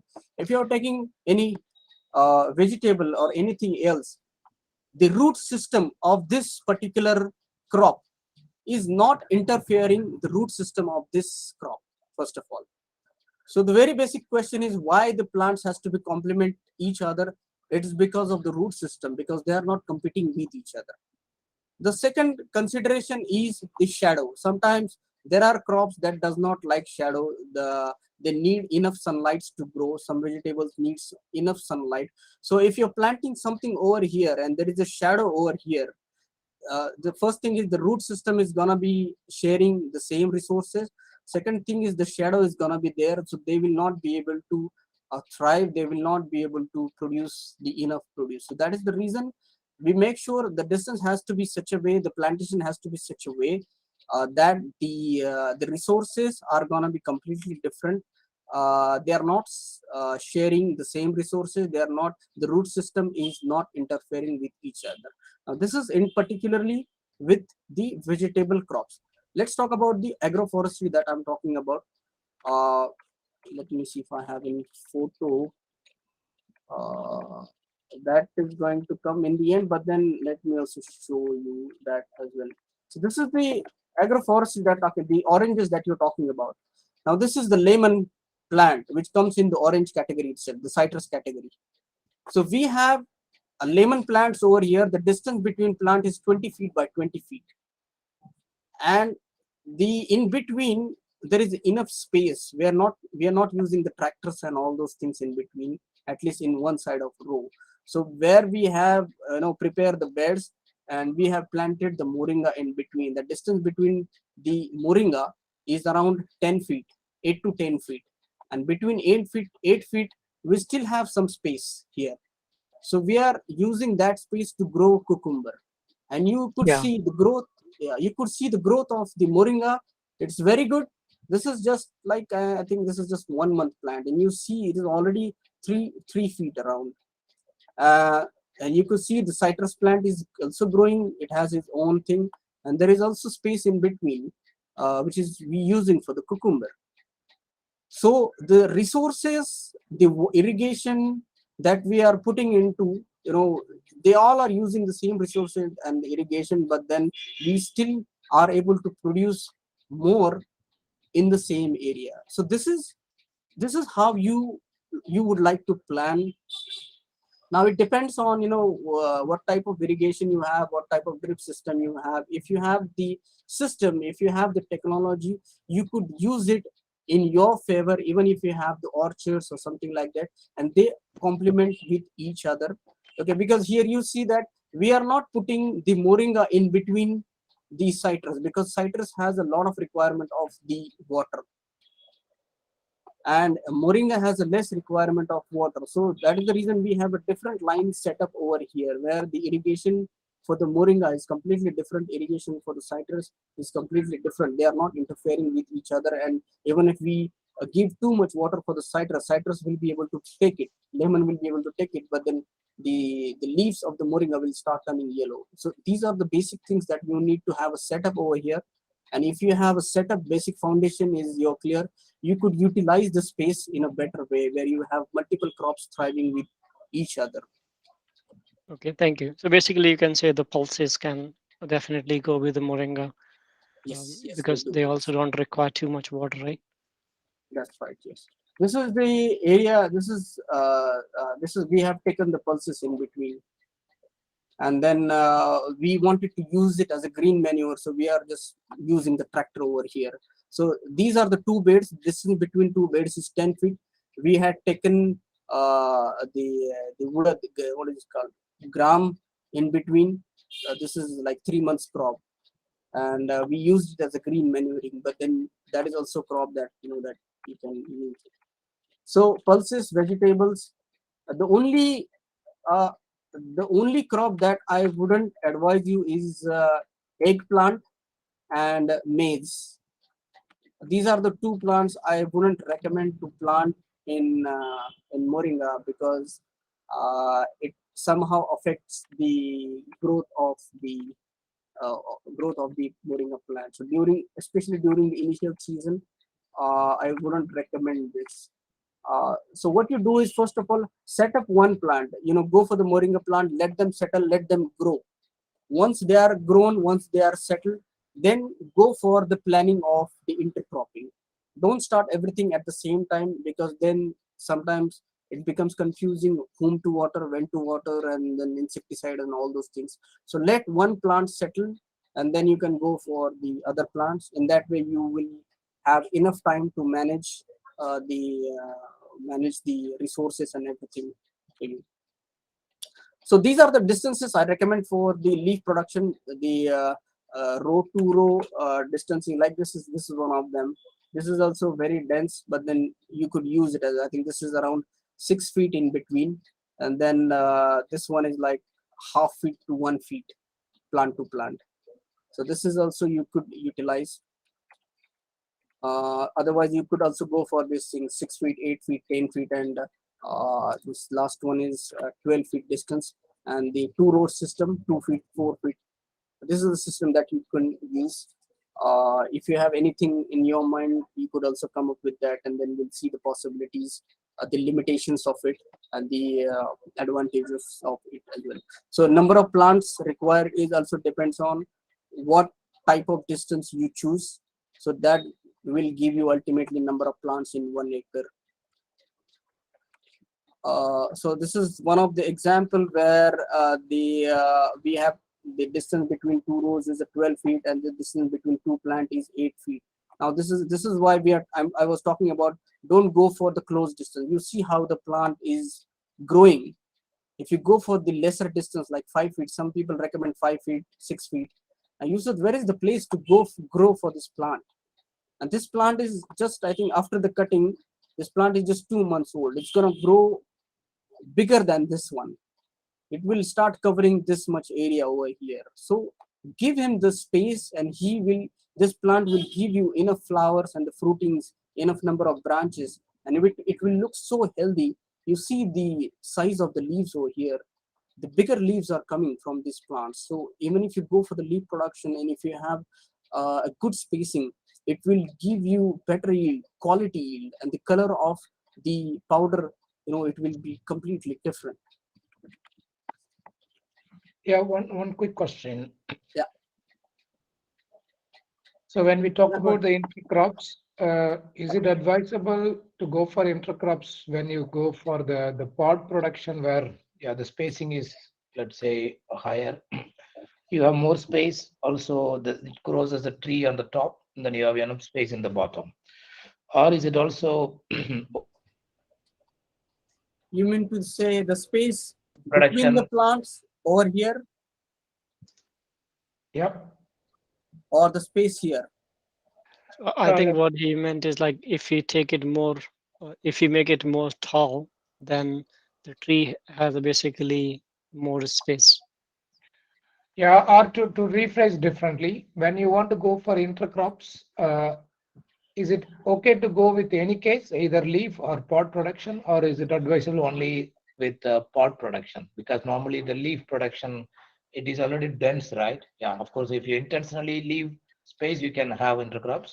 But in the case of normal production, if you want to optimally use your space in the land for leaf production, yeah, it's already like you are normally pruning it to the level 2 to 3 feet on the top. And it itself occupies basically the whole land space. You don't have enough, room for sunlight or shading, etc. So in that sense, is it too early to conclude? If you go for leaf production, don't do any intercrops. But if you go for, let's say, pod production, because you have more space automatically, and then it grows taller, and then you have more space in between, then go for intercrops. Well, it is actually your choice. You could do that. Like the first picture I have shared with you, this is the leaf production. Let me show. This is the leaf. This is for the leaf production, but we still have enough space because this is for the leaf production. We usually do the cuttings in 2 to 3 months. So the plants are not growing bigger. These plants are not covering each other. Though this distance is around 8 feet in between, and there are two plants adjacent to each other.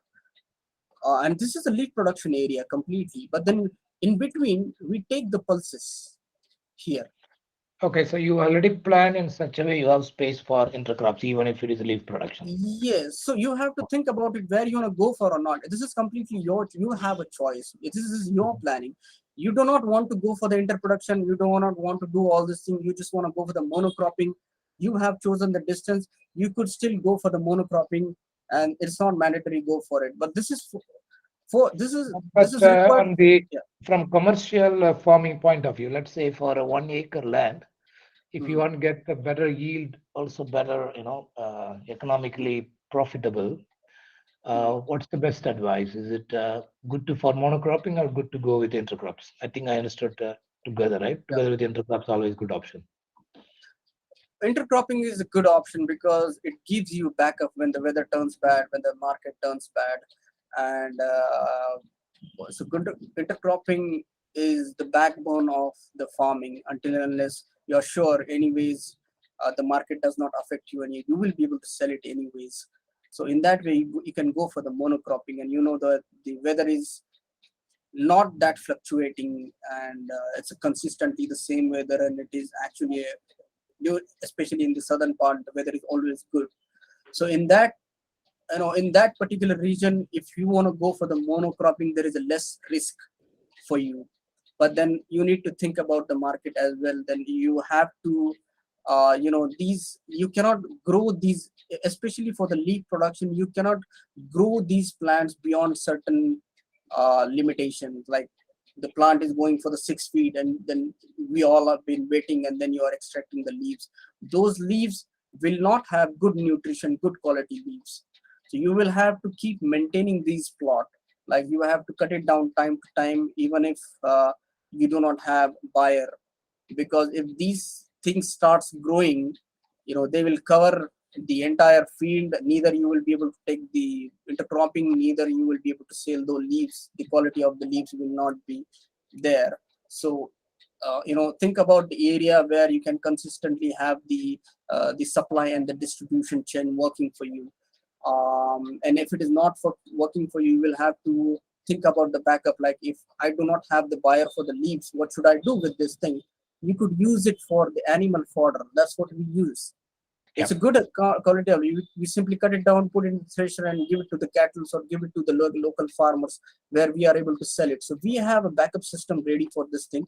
So you have to think about that as well, how you want to do it. And if you want to go for the monocropping, there is nothing wrong with it. You can go for the monocropping as well.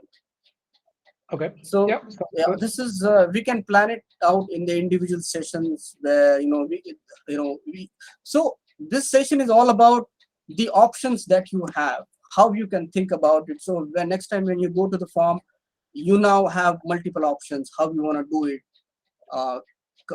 as per your land resources and the market, and then you come up with a plan. This is what I think good for me, and then we'll think about it, then see the pros and cons of it, and then go ahead with it. Yeah, it's a very, very nice training. So only thing, it's already 5 o'clock in the Netherlands, 2 hours almost. If we wrap up the session, will we also get the slides you presented or this video if you want to refer back later? How does the plan? Well, if you need, we could continue with tomorrow, because without I can share the slides with you, but then without the explanation, it doesn't make any sense. So I don't have any problems sharing slides with you. But then we could continue the session, because there is a lot that we need to talk about as well, like the soil management, the pruning, and all the other things as well are going to be there. So you we want can to record. continue? Do you want to continue next week? I don't have. Or you want to already this in the middle of the week? Joshua, if it is in the middle of the week, I prefer maybe Wednesday. Otherwise, preferably in the weekend, Saturday or Sunday. Okay, Joshua, what do you have to say? Yes, I thought that maybe today we would have, because there are individual cases. Somebody like Mr. Harold, he's just waiting to know the seeds to use and start his planting. And that is why he's traveled to his village to start planting. So I was looking at it that maybe if we finish today on the preliminary level, then from the next section, you'll be taking it on case-to-case basis, because with Mr.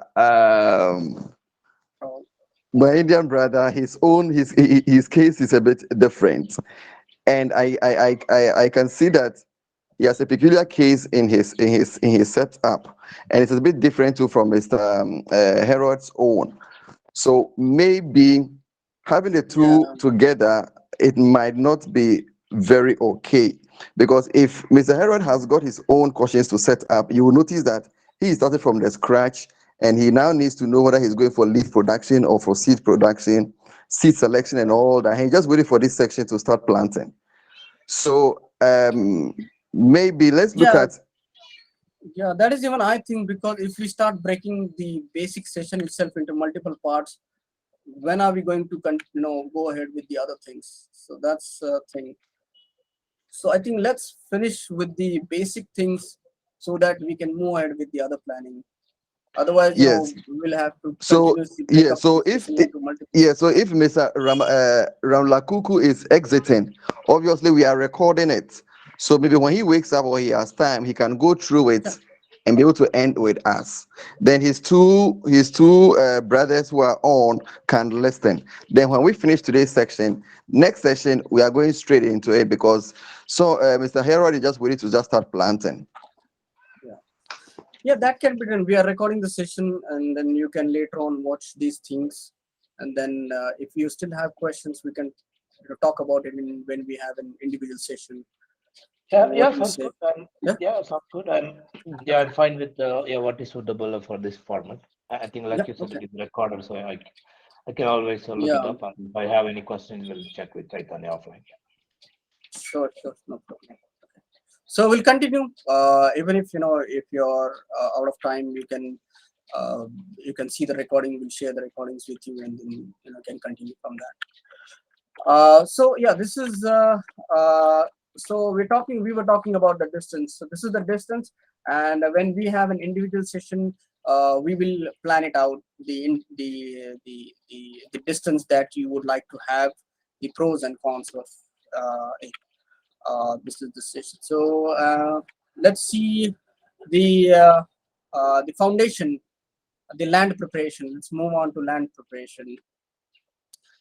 So first thing that comes to the mind when you are going to setting up the Moringa farm is the soil. What kind of land that you would like to choose?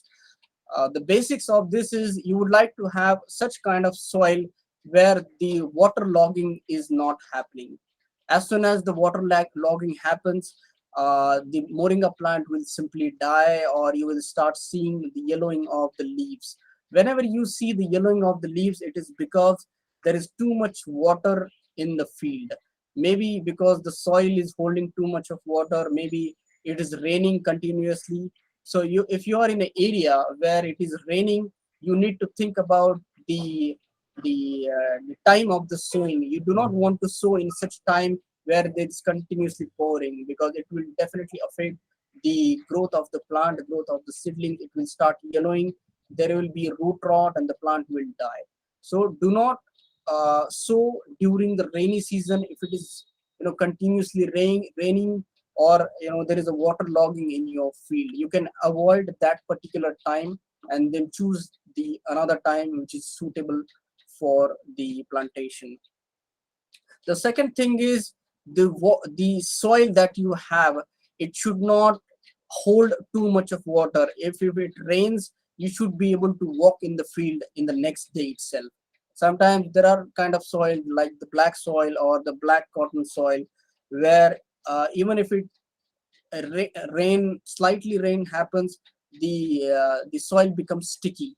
If you walk through that field, the soil will start sticking in your feet, and you will not be able to walk, or the tractor or the machinery, that you will not be able to move from the field. So avoid that kind of soil.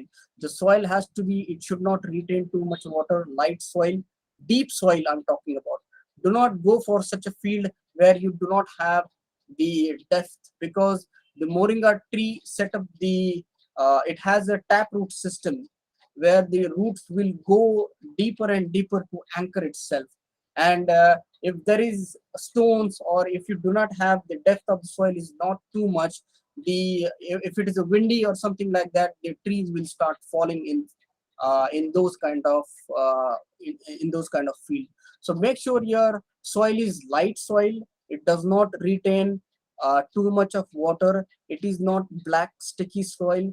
There is no water logging happen anytime during the year. And even if it happens, you make sure that the water has a channel to go away. And the depth of the soil is also important. So these are the things that you need to consider before choosing the land, before choosing the soil where you're going to plant the Moringa. The color may be different. It does not have to be similar color that I have been showing here. It could be a different color, but then make sure it is a medium to light soil. The depth of the soil is very good, and it does not retain or hold too much of water. So this is the soil that you can avoid. This is the deep black cotton soil. So as soon as you water, the soil becomes sticky. This is the soil where you see that your plants will not produce a flower. And even if you're producing the leaves will start yellowing sometimes. So you need to make sure, if in case you do not have the choice, where you do not have that kind of soil available, or you do not have a different land available, you need to make sure that you could go for the drip irrigation, plastic mulching, and the raised bed system. So even if there is a rain, or even if if you're irrigating this, the water is just draining automatically. So this is where these are the precautions that you need to take. So I think one of you asked the questions, what happens when it is raining, and if you start sowing during the rainy season. So these are the things that you need to take into consideration before the sowing. What type of rainy season is it over there? It is continuously pouring, it is a less rain, it's a moderate rainy season, and then accordingly you can plant it. Avoid those areas where it is continuously raining during the rainy season. You can plant it later on. After that, your land preparation is very important. The first step is plowing. Deep plowing is necessary. After deep plowing, you need to use the rotavator so that the soil particles are smooth, and so that the root system gets developed very easily. So use the rotavator.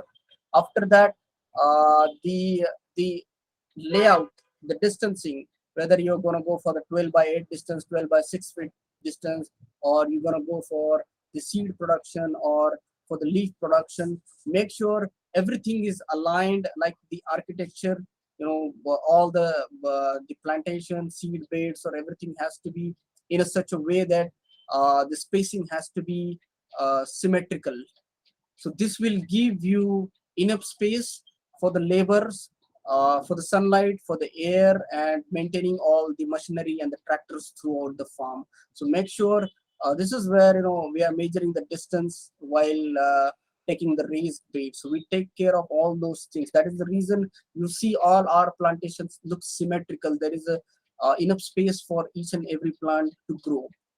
After that, this is the raised beds. Uh, then after that, you could use the drip irrigation. I would advise the drip irrigation is the must if you like to have an ease of irrigation and the fertigation management. uh, Less labor, the water resources you can use it calculatively. So the drip irrigation is must, but then even if you do not have, you could go for the other things, but then the flood irrigation will have its own limitations in terms of managing the farm. Double drip line is, I would advise, double drip line is must for the growth of the root system, because it covers the larger number of areas in terms of spreading the root. After that, you can mark, this is where we are marking the plant to plant and row to row planting over here. We have prepared the organic culture over here. This is, we will talk in the fertigation, when we have the fertigation management section, we will talk about how to prepare these fertilizers. We are putting the fertilizer here. After the fertilizer is put, we are mixing the that particular fertilizer with the manual labor. Then we are setting up the mulching over here. The mulching is being done. So right from, this is how the land looked like before. We had taken some pulses crop over here. We removed that once the harvesting is done. After that, a rotavator. Then you have to uh, do the layout, bed system, drip irrigation. After that, mixing the fertigation over there, putting the mulching, and this is your final land preparation is going to look like, depending on what distance you have chosen, whether you would like to go for the mulching or not. But then I would advise, go for the mulching. You will definitely see the impact on the flower and the fruit production. It will also uh, help you with the weed management, especially during the first 3 to 4 months, where the plants are still growing and they need space. When there is too much of weed, your plant growth will be affected. So mulching and drip irrigation is very crucial, and I would say go for it. This will definitely give you an ease and it will definitely you will see the end result will be completely different. Even if you go for the leaf production, you will see the production of the leaves, the color of the leaves, size of the leaves will be completely different. But this is the way to go for the quality and the quantity over here. Now there are two types of mulchings. There is a black and white mulching. There is a black and silver mulching. Those who would like to go for the plastic mulching. Some of you may not be agree going for the plastic as well. They could use the organic mulching as well. But then I'm just giving an option that you can have consideration. Black and white mulching, you can use the white color on top if your sowing or the plantation time is close to the winter. So what happens? The white color absorbs the heat. The temperature of the soil rises 1 to 2 degrees Celsius. So if your sowing time is near about the winter, right next to this season, there is a winter season, go for the white mulching where it will be able to absorb the enough sunlight. And if you're sowing in a season like Lakkuman was telling, the temperature of the soil is around 45 degrees Celsius over there. So if you could use the silver mulching, the silver side on top, it will reflect the light. So the temperature of the soil will go down to -1 to 2 degrees Celsius compared to the outside weather. So that will definitely impact the germination and the growth of the plant. So using this mulching, depending on which season is coming next, you could use these colors accordingly. The micron size you could use, there is a 20 micron size to 30 micron size. In developed countries, I have seen usually they go for the larger microns, 50 micron to 500 microns. They have different layout. So it depends on what layout you want to go for and what is the availability of the mulchings. Maybe in some of the reason it's completely not available. So we will have to think about something else in that particular area. We'll have to think about how we can focus on weed management in those areas where the mulching and the drip irrigation is not available. So that comes into the individual sessions, the planning. This is the organic mulching. Those who doesn't like plastic mulching, they can go for the clean straw, sawdust or something like that. Also depends on the availability. It is not in our area, these things are not available easily, and if you're going for the larger area, these things are not feasible, not possible to do it. So there you will have to go for the plastic mulching.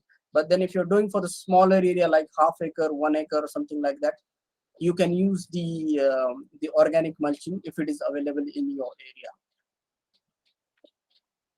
Now after that, once the basic setup is done, your land preparation is done, you have the seed. The seed treatment is important. Go for the seed treatment where we will talk about the seed where you can soak the seeds from 6 hours to 24 hours. After that, you could process the seeds with bacteria or some kind of fungicide. You could go for the organic fungicide or you could go for the chemical fungicide, depending on what you want to use, because seed treatment is must, especially the bacterial seed treatment, because it will help the new seedling that is coming out from the seed to have a better growth. I will also share the videos with you. Everything that we've been talking about, we have captured the small videos. I'll also share the videos with you so that you can see it practically how it is being done and how the seed treatment, it looks like a normal process, we really don't give too much attention, but then the impact of the seed treatment you will be able to see in the video as well. We'll create a group and I will share the videos as well so that you will have those visual impressions, and then you don't forget doing all these practices while you're doing the farming. This is a seed dipping. We are not going for you can go for the seedling as well, there is nothing wrong with it, and we'll talk about the seedling management and the nursery management as well. But this is the best method. Dip the seeds ½ inch into the soil, and in 10 to 12 days, if you have the right temperature, the seed will start growing, and within 2 months I have seen this, the plant can grow up to 5 to 6 feet. So this is the black mulching that we have used. We were doing the plantation in near about October, and then November, December is the winter season for us. So this is where we use the black color outside so that it absorbs the heat during the winter month. See, so the soil temperature is increased by 1 to 2 degrees Celsius. So it's still giving the better result during the winter as well. But then not the temperature I'm talking about going below 15 degrees Celsius or 10 degrees Celsius. So that doesn't work over here. 1 to 2 degrees Celsius gonna make the difference. So you could utilize these colors according to your sowing season. Now this is for the seedling, those who would like to go for the seedling and they're not comfortable planting the seed. This is the nursery. You can purchase the bags like these from the market, which has the size of 18 centimeter to 12 centimeter or 15 centimeters to 7 centimeter. You can go other sizes as well. Just make sure the total diameter is somewhere around this. There will be different length and the breadth, but then make sure your bag is large enough so that the plant will have enough strength to produce the trap root system and the lateral roots as well. That is the reason I would prefer to go for the bags and not for the trays. Tray system will have its limitation. It's very small sometimes. There are larger trays as well, but then the root system does not develop. And then when you transplant those the seedlings in your farm, they will have the transplanting shock. They will start shedding their leaves. Leaves will start yellowing, or the root rots will be there. What you can do is, once you take this bag, you can have 67% peat moss and 33% coarse vermiculate. These are the things that is readily available in the market. Depends on, maybe I'm not sure in Africa if it is readily available or not, but then the peat moss and the coarse vermiculate is readily available in the market. You can just buy it and put it in the bag and then sow the seeds. This is the best material. In case you do not have this potting mix available readily in the market, you could go for the 3 parts of the soil and 1 part of the sand plus 1 part of the compost, and then you can fill the bag 500 to 1 kg depending on the size of the bag. If the coarse vermiculate or the potting mix or the peat moss is not readily available in the market, this is the option for you. 3 parts of soil, 1 part of sand and 1 part of compost. You can mix together, put it in the bag and then sow the seed. This is the potting mix that you can easily get anywhere. Then this shade, when you these are the bags. This is the type of the bags I'm talking about. When you transplant these seedlings, they do not have too much of shock because they have enough root system to sustain in the farm. The shade that you will be using, in case you are having your own nursery, you can use the 50% shade. 50% shade is enough for these plants to receive the enough sunlight and to grow. So this is the shade net that you can use. And how many days plants are these? These are at least 45 days plants, and the height should be 1 to 1.5 feet. That is the minimum height that you should consider before transplanting your plant. Do not do it before, because the new seed takes around 20 to 25 days to create the taproot system and the lateral system. So you start sowing before that, the success rate will not be good and your plants will not look good. So give at least 45 days, 1.5 months. Let the plants grow to 1 to 1.5 feet and then think about sowing it. So this is the taproot system I'm talking about. This is the matured grown plant, moringa plant, where you can see they do not have many lateral roots. So this is the basic reason why it does not tolerate waterlogging. What happens? These lateral roots will immediately die, and this is the taproot where the tree is anchoring itself. It will also start rotting. The leaves will start yellowing, and sometimes the tree will fall down. So this is the reason you should have a deep soil so that your plants can settle themselves, anchor themselves very well. It does not fall just because of wind or any other thing. And the waterlogging also is not working because it does not have many lateral roots over here, just like any other orchards like mango, citrus, or uh, the, the oranges or something like that. They have a different root system. This guy has a different root. So that is the reason waterlogging, it should be, must be avoided. So these are the plants we experimented with the tray, but then tray does not have a very good success rate. I wouldn't recommend it. Go for the plastic bags or the bigger containers. Don't go for this. And the other thing I wanted to talk about, when you irrigate those plants in the pot or in the bag, make sure you know don't give too much water. This is what happens. If you're watering too much, the seed will not germinate. This is all you see, the mud inside. And look at, if you irrigate and if you have the right planting material, this is all soil. The black soil or the soil is being used where the water holding capacity is way too much. Even if you water it slightly, uh, the germination rate is not good. And here you can see that the planting material is completely different over here, and the success rate and the growth of the seed that you can see. So if you are particularly going for the nursery, but make sure your planting material or the potting mix is very good. And the second thing is, use the bags or the bigger containers. And the irrigation, the water, do not water too much during initial days. When we have the irrigation session, we will talk about in depth, depending on right from the seedling to the bigger plants, how the irrigation changes according to season, temperature, flowering. There will be different irrigation that we have, so that we do not waste too much water.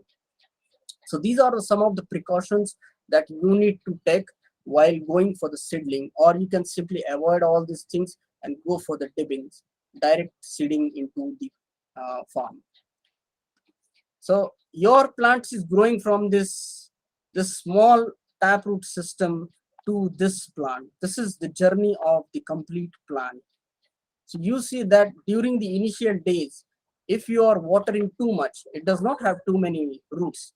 So that is the reason you see that the plant starts yellowing or the plant starts dying immediately. It does not tolerate all those things.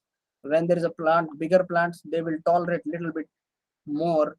But then again, water is not that healthy for this tree. You have to be calculative with this water, and the water logging must be avoided. So when we talk about the fertigation and the irrigation, we will talk about this journey from this taproot system to this entirely developed root system, how the irrigation and the fertigation changes. So this is what also, this is the fertigation system and irrigation. Whenever you irrigate, whenever you provide water, the 40% of the extraction of the water and the nutrition is from the first 20 centimeter.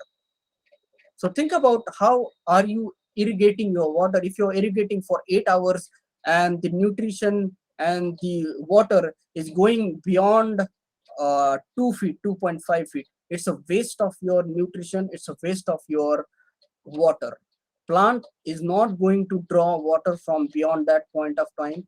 If you see that 40% is extraction is being happening just 20 centimeter. So make sure you water enough that only 20 first 2 feet is getting irrigated. Beyond that, it's a waste of all your resources. So 40% is extraction of the nutrition, and the water is from the first 20 centimeter, then after that 30 centimeter, after that 20 centimeter, after that 10 centimeter. So the maximum is how much? 20, 40, 60, 80 centimeter. 80 centimeter is around 2.5 feet. Say maximum 3 feet is the area where you can provide nutrition and irrigation. If your nutrition or your irrigation, if your water is going beyond these points, it's completely waste. And also the development of the plant also affects. So you need to also think about it, and then we'll talk about these things over here in fertigation management as well. But then this is just for overview of the fertigation and the irrigation. Your irrigation changes according to the weather. Your irrigation changes according to your soil, your climate. the stages of your plant, whether it's a seedling, whether it's a 2 months old plant, or it's a bigger plant, what is the size of the plant. Everything changes according to your the life status of your farm. This is again talking about the leaching. I was talking about if you're irrigating, this is the root zone. This is the root zone of the plant, and if you're watering it too much, or not only the water is draining, the water is taking the nutrition around over here, whether the organic, synthetic, or any nutrition that is in the soil. The water is taking all that nutrition right from the root zone to the non-root zone over here. So what happens to the nutrition and the water over it reaches over here, your plants will not grow that much. Your plants will start turning yellow. Plants will have nutrient deficiency. Once you have the nutrient deficiency, there will be pest and disease attack on the plant as well. So it will have, your irrigation will have a collateral impact on the other things as well. And also as I said, wasting your resources tremendously, especially in those areas where the water is not much available. It is not available throughout the year. So we need to think about these things as well. These plants need very less water, very less nutrition, but you have to be careful about it. You could use the modern technology like the moisture meter. If you do not understand, if you're not present there, or if you're managing your farms somewhere from the far, or if you're not able to visit those farms every day, if there is somebody else, the laborers are over there who are not educated enough to understand these things, you could use the technology. This is not a very costly things over here. You could simply use the moisture meter that will send you a message, or that will alert you when there is a need of the irrigation during that particular root zone. If you see that this this particular antenna is it's aligned with the root zone of this plant, so it will give you an alert when there is a need of the water, and then accordingly you can manage the irrigation. So you could use the technology in that way as well. Later on, we will talk deeply about the nutrient management, whether it's a leaf production or whether it's a pod production. We will be using the compost, city compost. We'll be using the vermicompost, the green manuring, the green leaf manures, poultry manure. We could use oil cakes like neem cake, moringa seed cake. We could use sheep and goat manure, or we could use farmyard manure. These are, one of these things is very important for the microbes of the soil. So for the organic carbon in the soil. Organic carbon in the soil decides how much is your soil live. How can microbes survive without the organic things in your soil? So these are very important things that we will learn deeply, and we will have a planning of these things, when to put, how to put, and how to manage these things.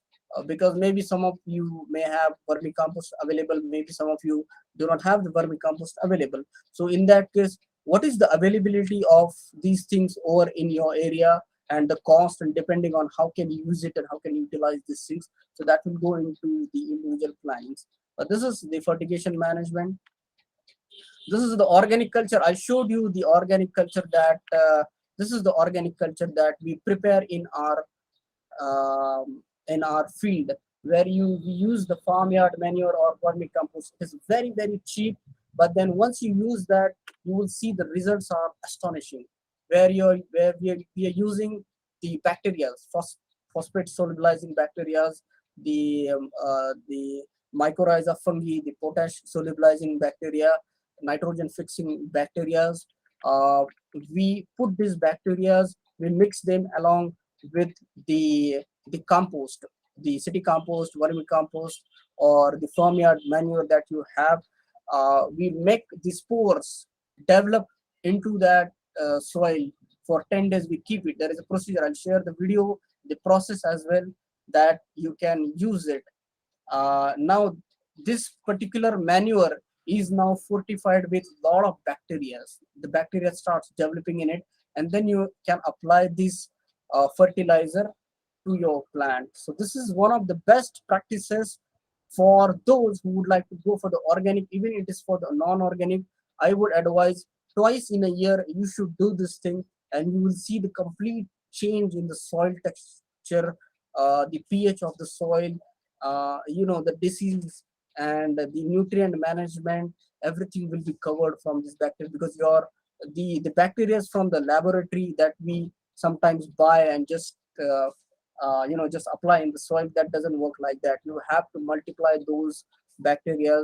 The spores has to be maintained in the soil. They need food continuously. Once they have the food, they will start growing it. Once they grow it, and then you can use this organic culture into your soil. This is very cheap, very reasonable, and you will be able to produce it in tons. You don't have to go in the market and buy the costly fertilizer. After that, yeah, you have any other questions? All right, good.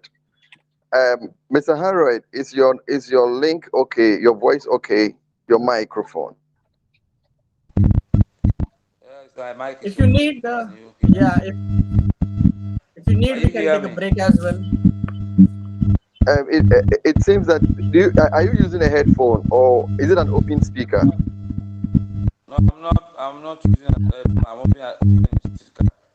That is why there is a feedback. I think maybe in our next section, try and get a headphone. The feedback is very bad. Okay. All right. The feedback is very bad. In our next meeting, you will try and get a headphone that you can fix. What I will do is let me try to use the headphone now.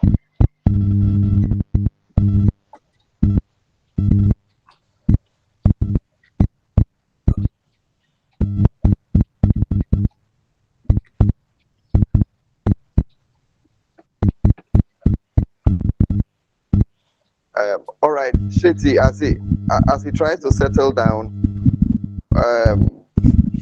what he wants now is that he wants to know the type of seeds he should use. And from my understanding, we are to advise him either to go for leaf production or to go for seed production or the pod production. So when he comes, we should be able to know the size of land he wants to use, and then the type of his project. What is he aiming at? Is he aiming at for seed or for the leaf production? Then we can advise him based on the discussions I had with him, I think some few days ago. Mr. Harold, are you around now? Yes, I'm around. Okay, good. So have you been able to do so? Are you successful with the headphone, or it's an open mic? It's an open mic.